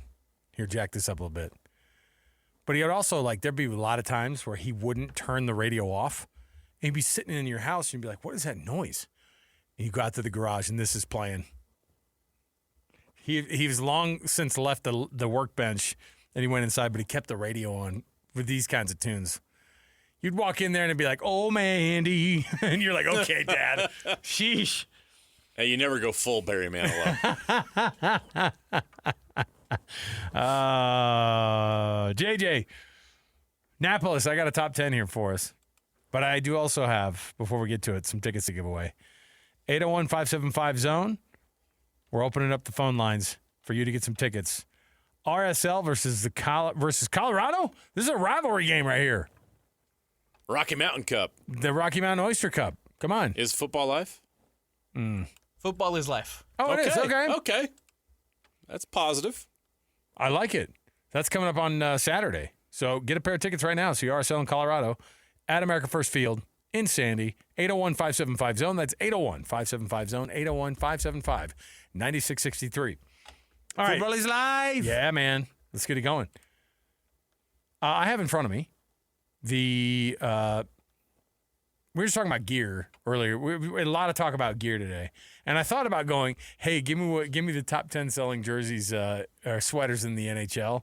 I thought that was a little too tough. So because baseball's up on the screen, I'm going to give you guys 60 seconds. And this is according to Major League Baseball's MLB shop. Since opening day of this year, we have now a top 10 plus of the top selling jerseys in Major League Baseball. So I'm going to give you 60 seconds. It's not all time. It's this year. Like these are right now. Okay. These are players right now. So let's get it going. 60 seconds on the clock. On your mark, get set, go. Aaron Judge. Ding. Cal Raleigh. Oh. I know, right? Manny Machado. Ooh. Bogarts. Wow. Who are they buying? What do we got? Who's left? Why have you not said number one yet? Come on. Shohei Ohtani. Ding. Okay. Mookie Betts. Ding. Is it just the entire Dodgers roster? It's not. Teoscar Hernandez? No. Okay. Still lacking a Dodger, though. Still lacking a Dodger. What other Dodger could it be? Clayton Kershaw. What? What other Dodger could it be? Come on. Is it another Japanese Dodger? No. Okay. Which one is it? I don't know. Move on from the Dodgers. This is harder than hockey. Alex Who are takes the phone megastars calls. in Major League Baseball? Oh, he's definitely on the phone. He's faking a phone call over there. Unbelievable. Faking a phone call. You're hanging me out to dry here. Is there a Milwaukee Brewer or something? Yeah, there's tons of Brewers. No. Guerrero. Did I beat the buzzer on Guerrero? You didn't. Was he on the list? He's not on the list. Oh, jeez. Okay. You're gonna kick yourself because there's a lot of names. There's a lot of names. Number 10, Bryce Harper of the Phillies. Okay. Number 9, Fernando Tatis Jr. I said the wrong. Padre. Padres. I said Machado. Jose Altuve of the Astros inexplicably still sells jerseys. Yeah. Wow. Rafael Devers of your not Boston Red Sox, but of your San Francisco Giants. Rafael Devers. Devers, sorry. Juan Soto. Come on. Oh. I just completely forgot about the Mets because they're irrelevant. Well, and that's why you probably forgot about Francisco Lindor as well. Then. Oh, 2 Mets on the Mookie Betts at number 4. Okay. Freddie Freeman. Number 3. That's right. So it goes so 3 of the top 5 are Dodgers. 3 of the top 5 are Dodgers. That makes sense though. That Betts, tracks. Freeman, Ohtani. Aaron Judge. I just still think of Freeman as a Brave. I know. Even though it's been like 9 years since he's been on the Dodgers. Okay, we'll take the break here. We'll come back. Was poor, sorry. Our guy Mitch Harper going to join us next. BYU insider for KSLSports.com. He's getting us ready for this BYU versus West Virginia game tomorrow down in Provo. So stay here, 97.5 the KSL Sports Zone. It's another battle for the Aggies, and the KSL Sports Zone has it covered. Bronco Mendenhall and the Aggies look to heal up during the bye week in preparation for the remainder of the Mountain West Conference schedule. Your home for the best coverage of Aggie football is right here on 97.5, the KSL Sports Zone. You're locked on to JJ and Alex on 97.5, the KSL Sports Zone. All right, everybody, welcome on in. It is JJ and Alex. Thanks for being with us on the program on a Thursday, getting you ready for a Friday night, late night kickoff between BYU and the West Virginia Mountaineers. And man, we were talking with Mike Asti about this Mountaineers team. They're banged up. He seems positive though for a guy who has to cover a team who's as banged up as it gets. Well, what else do you have to be? I know. It's not like he can look forward to NHL or NBA season in Morgantown. I know. Let's get things kicked off here. Let's jump in right here with our guy, Mitch Harper. He covers, of course, the BYU Cougars for KSLSports.com. It's time to get the inside info on BYU with Cougar insider Mitch Harper of KSLSports.com on 97.5, the KSL Sports Zone.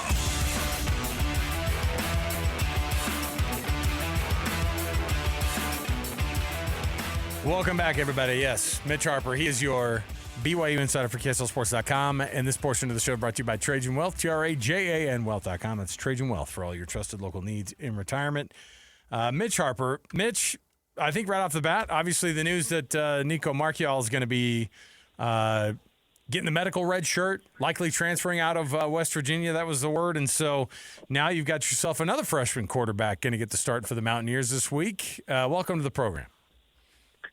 Yeah, excited to be on, guys. And, yeah, it's very interesting, the quarterback situation for West Virginia. It seems like it's trending towards Khalil Wilkins being that guy, it would seem. But, BYU has another test to probably face another running quarterback, which has, given them struggles at time last year and last season as well. So BYU's got to be on point and ready and maybe, bounce back a little bit from what was kind of a mediocre defensive performance early on in that Colorado game. Yeah, we talked about this game earlier in the show, Mitch, and I told Alex, I think BYU needs to just take these guys to the woodshed. We haven't seen BYU yet take a team outside of that Portland State team really to the woodshed. I know they had convincing wins over Stanford and East Carolina early in the season, but there were points in all those games, as you remember, where there was a little bit of a struggle here or there, and obviously we know what happened in Boulder. I want to see BYU really dominate a team from start to finish. Is this an opportunity for them to do that, and do you agree with that? Definitely, and I do agree because, Aaron Roderick was asked this week about slow starts for Bear and the offense, and he kind of scoffed at that. I disagree a bit because at the end of the day, they're not scoring points quick. They still found themselves down 14-0. They couldn't go blow for blow with Colorado initially in the game, and still only ended up at 24 points. I think this is definitely an opportunity. With how banged up West Virginia is offensively, BYU has the chance to hammer these guys. And, that would be a nice luxury for BYU, too, if you could take care of business, put the hammer down, have an extra day off, and then get ready for another road game next week. Could be a nice little bit of breathing space for BYU in the middle of the season. So I think this opportunity definitely poses itself for a chance to BYU to blow out an opponent. And, I want to see BYU come out strong. I thought the defensive line in particular was a little bit underwhelming initially against Colorado. I thought the interior of the defensive line and defensive ends as well. They need to play better and really set the tone. And offensively, BYU's got to come out and score points quick, not this kind of slow build throughout a game. So I think this is an opportunity to do that. And just don't give Khalil Wilkins, if he is the guy for West Virginia at quarterback, any sort of optimism or momentum and belief, really lay them down early, because then I think BYU can cruise. This is an opportunity to do that, which is very hard in this league where every game feels like it's a toss-up. What did we learn about the injury situation with BYU with the release of the weekly conference injury updates? And is there any other names on there that I think that we saw last week or didn't see this week or whatever it might be? What's the update with some of the injuries that we know about so far? the most notable was Austin Leausa, interior offensive lineman. He was initially listed as questionable. Now he's on at probable, which would mean he's most likely going to play this week. He left the Colorado game early due to he was seen in a sling after the game in Folsom Field. And so, but he's listed at probable. Seeing Isaiah Glasker listed at probable was kind of noteworthy. Just, how severe was that being banged up for Glasker, who played the entire game, had the game-clinching interception. That was noteworthy. But Leausa and Tommy Parasis were probably the most notable. They're currently listed at probable. We'll get another update tonight at 8 p.m. and then the 90 minutes before kickoff update. But I think that, BYU, by all accounts, pretty available for this game compared to other teams. You look at their last week's opponent, Colorado, a long injury list or availability list for their game coming up against TCU. BYU in relatively good shape as you get kind of close to that midway point. So if you can escape this game relatively healthy, that you're at a good spot, because they had some scares last week with LJ Martin. He briefly left the game for a moment, but then he returned, and Aaron Roderick said he is completely fine, good to go and healthy, and he's critical for this team. There was a moment when Carson Ryan looked a little bit shaken up, but he returned. So, BYU, they're in a good spot health-wise. They have navigated some difficult injuries with Sione Moa, who remains out, JoJo Phillips, who remains out. Those were pretty big in terms of depth, but seems like early on they're navigating it okay. But there are a few players that just carry a lot of weight for this team with LJ Martin, with Bear Bachmeier. There's key players where you've got to keep them healthy at all costs, and so far BYU's doing an okay job at that. What's the next step for Bear Bachmeier? I mean, he's been pretty impressive through 4 weeks when you consider he's a true freshman, not turning the ball over. They are putting points on the board, probably not at the rate that everybody would love to see it, but he has been solid, and he's taking care of the football. What's the next step for him in his development as they go into Week 5? More shots downfield and having a higher success rate on those plays down the field. I think that's going to be kind of the next step for him. And it feels like still BYU's been a little bit vanilla with their play calling. Last week, it was kind of taking what Colorado was giving them. They're focusing all their efforts on LJ Martin. Bear Bachmeier created opportunities for him to take off and run the football, and maybe gives teams now more to think about when, devising up schemes to stop BYU's offense. They got to think about, wow, this freshman quarterback with a weird number and a strange first name, he can also run it 20 times a bit. So they got more to think about there. But I want to see BYU take some more shots down the field. And I bring that up because it's what Aaron Roderick talks about. Whenever there's a quarterback competition in any given year that he's been leading these offenses, he talks about stretching the field as being kind of the traits of what his offenses are all about. And so far it's been, minimal success. There's been moments, but I want to see it more consistently, more of an effort down there too. And I think also finishing drives in the red zone with touchdowns. 7 times this year they've had to settle for field goals inside the red zone. Will Ferrin is excellent, and even though he had a miss last week and ended his long streak of 25 consecutive made field goals, you still trust Will Ferrin completely,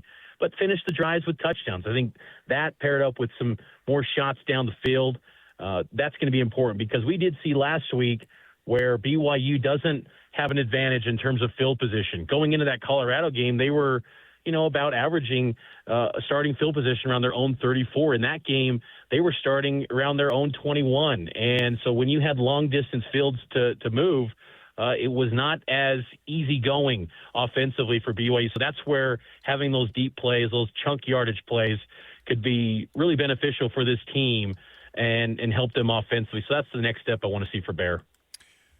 If there is anything that West Virginia could do in terms of like moving the football, obviously the question marks at the quarterback spot, but what dangers, I guess, is the best way I could put it, do they pose for this BYU defense? Well, I think, they're a team that they know they're going to have to run. They got to run the football. And, I think that for, again, quarterback run game has been at times a tricky thing for BYU to stop. And we saw it last week where you knew Caden Salter was going to be able to run the football. And that Draylon Miller, too, going from wide receiver to running back. Coach Prime even talked about that in his weekly press conference. And you kind of knew it was coming, and they still, had some early adjustments where guys like Jack Kelly are saying that kind of rattled us a little bit. We didn't see that coming. That was a little bit surprising considering it was kind of laid out in front to everyone in the press conference. But so I just think that's still always an element that can be challenging. But I don't see West Virginia having the size and physicality to just simply run the football and wear down BYU. And that's where I kind of paused a little bit with them to be able just to do that. Whereas Colorado had real size in the trenches, and they could play that run game and try to wear an opponent out. You didn't see Colorado take many shots, whereas West Virginia, they don't have the size like even Colorado or BYU does. So I think it's going to be more challenging for West Virginia to just solely rely on the run game and try to eat up the clock and physically wear down BYU, because I don't think their personnel is in a place to make that happen. And with their top wide receivers being out for the season with an injury, that's been the case for a few weeks. And you still kind of got issues at quarterback where, yeah, Wilkins was a little bit of a spark, but I don't know if you're too afraid of him as a passer. I think this could be a pretty one-dimensional offense in BYU. We've seen how that goes when they face teams that can become one-dimensional. BYU and Jay Hill seem to have a lot of success. And I just don't think West Virginia poses many threats because of how banged up they are and just the size of their personnel.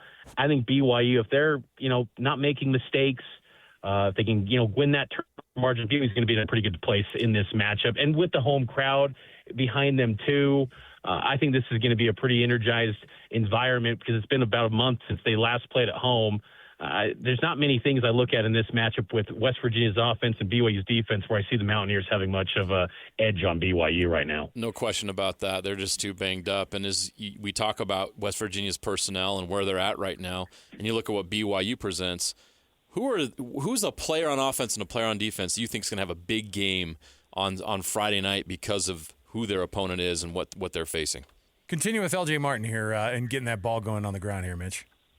I think L.J. Martin's the guy that you point to get, back past that century mark of hitting that 100-yard mile marker. Because I think that, West Virginia's defense, I will say, they can accumulate tackles for loss and sacks. They have had success there. And when you look at their availability report, they're relatively available on the defensive side compared to the offense that's just been, in many respects, gutted. So West Virginia can get after you, but I do think L.J. Martin's due for a big game. And I'd say defensively, I've just been really impressed with Tanner Wall. When you kind of look at final snap counts for BYU in a given game, he's always near the top. And you've seen a lot of rotation in other spots in the defense.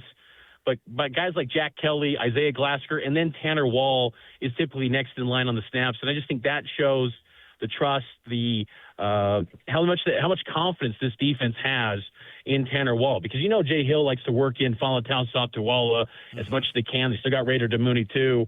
But I look at Tanner Wall and L.J. Martin as guys that should have good games in this game. I think BYU gets a takeaway or two in this one against West Virginia.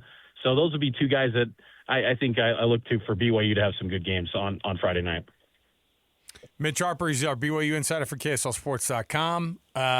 Mitch, we're looking forward to this one. These late-night games, we'll be hanging out late into the night there in Provo. I can't wait, though. I always love these ones. I always like the Friday night games as well, so we're looking forward to it, and we'll chat with you again tomorrow night, man. Yeah, likewise, Alex and JJ, appreciate it, and it should be a good one, and we'll have coverage on KSLSports.com. There you go. Mitch Harper, everybody. Best in the market. Man, it's a weird week, though. I know everybody goes, yeah, they should roll. But the defense is pretty good, unless you're throwing it. You can throw it all over them. They're the 130 in passing defense, by the way. Right. So maybe that taking deep shot stuff. Look, get an awesome game going from LJ, and then what do you have? Awesome game by LJ, and then you get yourself loosened up through the air on one of the worst teams through the air. Yeah, run them into the ground and then take your shots. I think this is a great game for that. Just kind of get everything lined up. Yeah, LJ didn't have the big numbers and production that he had been having in Boulder. I think he's dead on with that. I think LJ is going to have a big game on Friday night. Heavy run load to set up the pass in what should be a really, I think, a blowout win for BYU. I think This is a time for that offense to really shine. 103rd in total defense, but 130th, like I said, in if you can't get this thing going against defense. that, look at the rest of the schedule. Yeah. It gets tough. Yeah. All right. Let's take a break. We'll come back. We have our NFL Blitz right around the corner. You don't want to miss any of that. Stay right here with us, 97.5 the KSL Sports Zone. All the latest news and notes from the league and the locals in the NFL. JJ and Alex bring you the NFL Blitz on 97.5, the KSL Sports Zone.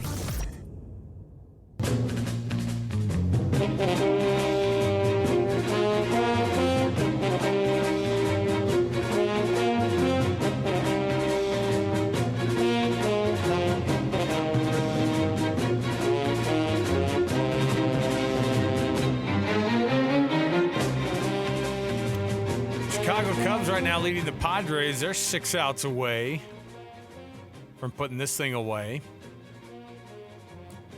And then head up the road to Milwaukee. That's a classic. That'd be a fun series. Yeah. Two teams who don't really like each other. Fan bases who definitely don't like each other.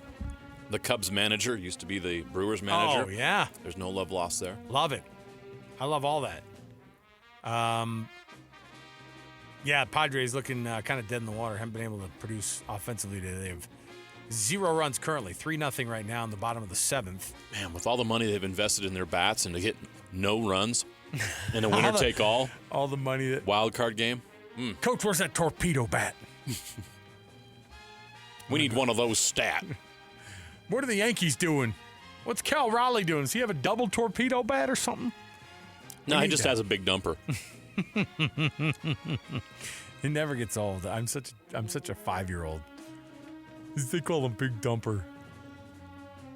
All right, here we go. You know what that music means, of course.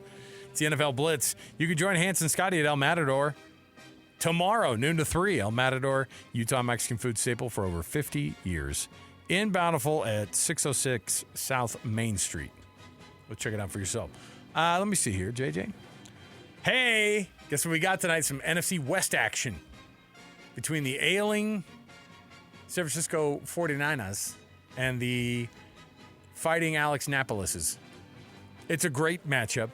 The Rams are, I mean, look, you can't deny the fact that Matthew Stafford, old as the hills, has revitalized his career, and he can thank the young kid Puka Nacua for helping him out. Who would have thought that Devontae Adams is all, can I get the ball, coach? You know what I mean? Like, I'm telling you, this Rams team is scary, but the NFL is very unpredictable, and you could see them showing up tonight, and I could see either of these teams winning just because of the fact that you've got massive talent. Is the injury list too long for the 49ers to be able to overcome tonight? It might be. I think you'd start at quarterback, but Mac Jones was pretty good as a starter for the 49ers already this season, went 2-0. So does Mac Jones come in and play the hero and help this team get a big win on Thursday Night Football? Because this would be a massive win. This is a huge game for both teams in the division, considering where they're at in the standings early in the season.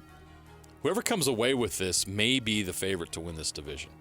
I know that the Seahawks are also 3-1, and they'll have a say, but these are those games during the season that kind of separate teams when it comes to the division. This is one of those games on a Thursday night. I hate that it's on a Thursday night because you usually don't get the greatest play from both teams on a Thursday night, but I love the matchup, and this is a massive, massive game tonight. I'm going to be watching. Puka Nacua, what a season he's having. He leads the NFL in receptions and receiving yards, and what he's done early on in his career is just phenomenal. When he's healthy, I don't know if there's anybody better at the position in the league. I mean that. Where's this one being played? SoFi, or is it at is it at Levi's Pants Stadium? Is it SoFi? Good. I hate when they play that thing in Candlestick. Remember when you were a kid? Like, rest in peace, Candlestick. I know. Remember when you were a kid and like stadiums had names? Like Candlestick Park was like. Yeah, it wasn't all corporate. They had real names for stadiums. I know the young kids probably don't remember that. Is there one stadium that is not sold still? Is Soldier Field still? Is it like or is it like Smoothie King Soldier Field? I think somebody probably sponsors I'm it, right? sure somebody does. And they're tearing it down anyway, right? So it doesn't matter. Smoothie Right. King. By the way, don't make fun of me. Don't at me with Smoothie King.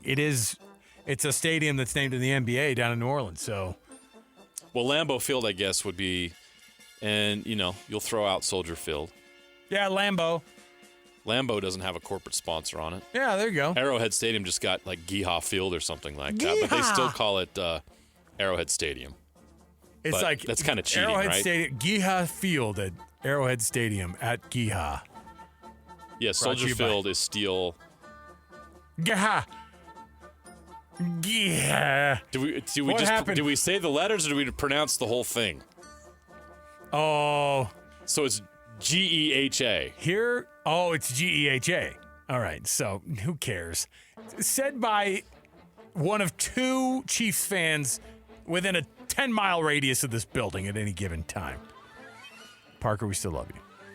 Hey, we're outnumbered here. I just talked to Rusty in the hall. I know. He's headed home right now. But He goes, when are you guys gonna say nice things about my Chiefs? I'm like, get out of here. never. Get out of here. We'll have to at some point, I'm sure, but for right now, We're enjoying the 2-2 start. Would have preferred the 1-3 start. it would have been nice. Even better would have been 0-4. 0-4, we would have been, the NFL would have melted down. Taylor Swift would have broken up with Travis Kelce, I'm convinced. Wedding would have been off, for sure. All right, next up. Hey, your guy, Roger Goodell. My guy. The people's commissioner. Do I look like Roger Goodell? Is that what you're saying? No, I'm saying you support all of his, the big stuff that fan. he does. Big. Most kids have like posters of action players on their walls. Yeah, I had action posters figures. of commissioners. Oh, you have. I was a big Roselle guy growing up. You have a fathead poster of Roger Goodell in your room. Yeah, big fat head of Roger Goodell in the living room. Everybody prays to Papa Roger at night. My man cave just full of commissioners. Thank you for bringing us NFL football, Papa Roger. He's going to be firing up. Well, at least he mentioned that the NFL is going to be launching a professional football league in the next couple of years. Awesome. So if you've ever played NFL or if you've ever played flag football at any level here in the state of Utah, for youth, it's all NFL. Right. Like, so it's all NFL. Which is fun. The kids It's get awesome. to wear the NFL jerseys on. It was the coolest thing Yeah, when you're a kid and you're wearing your NFL stuff, and so now you're gonna have a professional NFL backed flag football league. Is this where we can break in and have our first professional football team in the state of Utah? I think that's a good step. Come on. I know you were all thinking to yourself, flag football, that's dumb. But think about this. How about flag football at Rice Eccles Stadium? Come on. That could be cool, man. I don't know where they'd play it. Maybe they would just play it over at like Liberty Park. Just Rose Park out here. Just like because Pioneer Park, they're playing soccer out there now. That's a good first step for Pioneer Park. First youth step- soccer games happening over there now. They've never had a youth soccer. I game was over there. there the other day. No, you weren't. I went and got dinner, 3rd South, and I look over. Oh my gosh, there's Well, they youth have- soccer being listen, played. I'm not trying to- at Pioneer Park. They put those, and they're like turf fields now too, right? So they put like real. Okay, let's just go ahead and say it's either going to be there. I was very surprised, pleasantly surprised. There was youth soccer going on at Pioneer Park. I'm not kidding. All right. There'll probably be some parking like Draper. Come see the NFL this weekend in Draper. Woo. They got all that land out there. I drive by it every day. Still waiting. Let me see here. Kyle Hamilton joining Lamar Jackson as the Ravens are also dealing with his injury on top of Lamar Jackson. I don't know how they're going to. I mean, look, you're 1-3 already. You've got a bum quarterback. I say bum as in like he's hurt. You're just adding up the list of guys who are injured. Should we just file this one away for the Ravens don't have it this year? We'll see you in 2026. Yeah, I think the Ravens are toast. Which is 1-3 is tough to come back from. Which is tough. And Lamar's hurt. And Derrick Henry's having like an off year with turnovers. He had 8 touches last week. So not good. Can't see them really pulling out of that tailspin for now, but maybe. You can convince me. Otherwise, maybe. Next up, Devin Lloyd, by the way, true to the words you've been delivering about Devin Lloyd, who's having an awesome year, who is in a contract year. This is, by the way, this is proving the point by the Jaguars, right? Yeah. of why you do this. He was named the AFC Defensive Player of the Month. Not of the week, not of the quarter, not having didn't have one great game. He's the AFC Defensive Player of the Month, and well-deserved by the former U. He had 2 picks last week. He's been phenomenal. He's having a breakout season. Does he want to be a Jaguar long-term, do you think? Probably not. I don't want him to be. Does anybody want to be a Jaguar long-term? No. They might franchise tag him at this rate. He's like, come on, man. You didn't even want to pay me, and now you're going to franchise tag me? I want to go play somewhere relevant. If I wanted to get out of coaching a little bit of a dumpster fire, and I'm Zach Taylor, and everybody knows, hey, you're kind of on the hot seat a little bit, right? I would make this comment. He says he is, quote, unwavering in his confidence of Jake Browning. That's a comment I make if I want to get fired later, right? That's a proud man. We love what Jake brings us. Tell me again what it is that he brings you. Pride comes before the fall. Yeah, the number 6. He wears the number 6 during the games. I'm a Washington Huskies guy, and I can see the forest for the trees of this Bengals team. You need to get the heck out of there, Zach Taylor. Go be an offensive coordinator at a team. Build that reputation back up. Get out of Cincinnati. You don't need that place, all right? You don't need that place. I don't think so. But that's the kind of stuff that's said by a guy who's feels like he's on the way out, right? Probably. Come on. Mexico's going to be hosting an NFL game in 2026. We've seen it at Estadio Azteca before, right? Yeah, I believe, or they tried. Well, yeah, they've done it. They've done it prior. They did cancel a game one time because they got there and they're like, "Grass sucks. We'll see you later." Was it Monterrey or Mexico City where they did that? I don't remember where the turf was an issue, but it was like canceled the day of, right? Or 2 days so. before, something like that. And then they're also floating the idea of a game in a new market in Asia. Now, I know that they've played preseason games in Japan before. College football has played games in Japan before. Yes. If you could open up the Asian market, though, for the NFL, wherever the NFL goes, it brings fans. So do it. You took it to Brazil. I would have thought, in my mind, they would have gone to Tokyo before they would have gone to Rio. You know what I mean?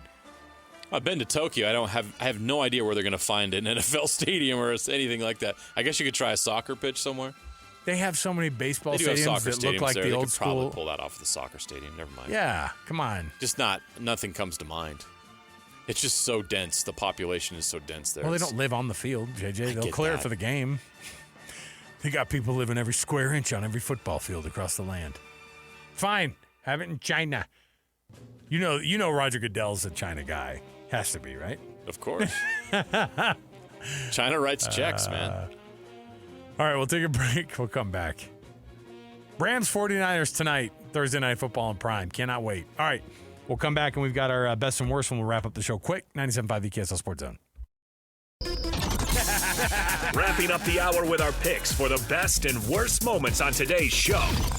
As JJ and Alex want to hear your best and worst of the day.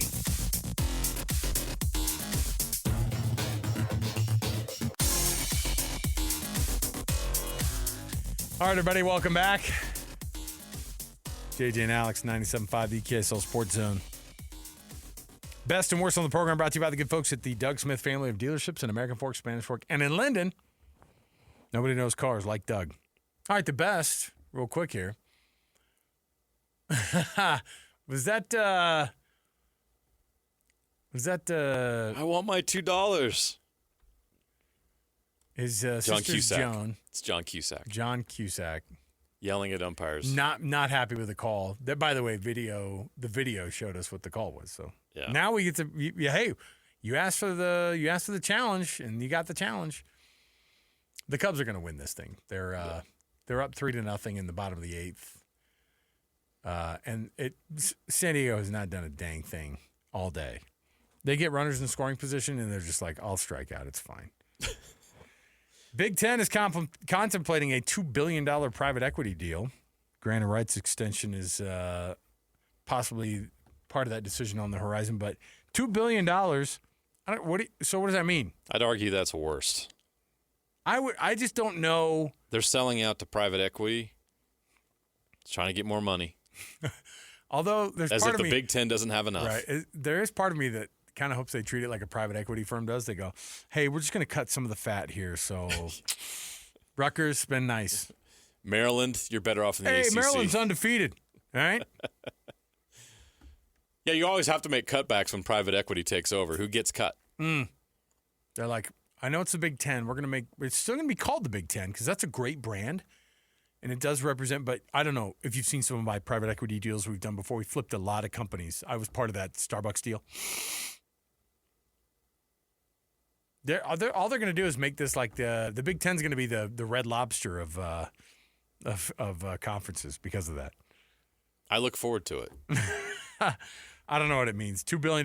That means they're not buying in completely. They're not buying. There's no way you're buying. Wisconsin, you got to fire a coach. He's got to go. Yeah, sorry. They come in. You will be operating. Everybody will just be operating on one coordinator who does the offense and the defense. Okay, we're cutting costs. And then your worst of the day. The PGA America president has finally decided, yeah, we're not going to stick with this whole thing about how fun it is that the fans get into the Ryder Cup. They were mean. We apologize for the U.S. fans' behavior. It would have golf fans behaving badly at Bethpage. If it worked, you wouldn't have had to apologize. Right. But they were mean and they lost. So there you go. All right. Utah Mammoth, you got a pregame coming up here right around the corner, and then you've got the puck dropping at 7 o'clock between the Utah Mammoth and the LA Kings. So for Alex Napolis and my esteemed colleague Jeremiah Jensen, I'm Alex Kirry. We'll see you tomorrow, everybody. 97.5 The KSL Sports Zone.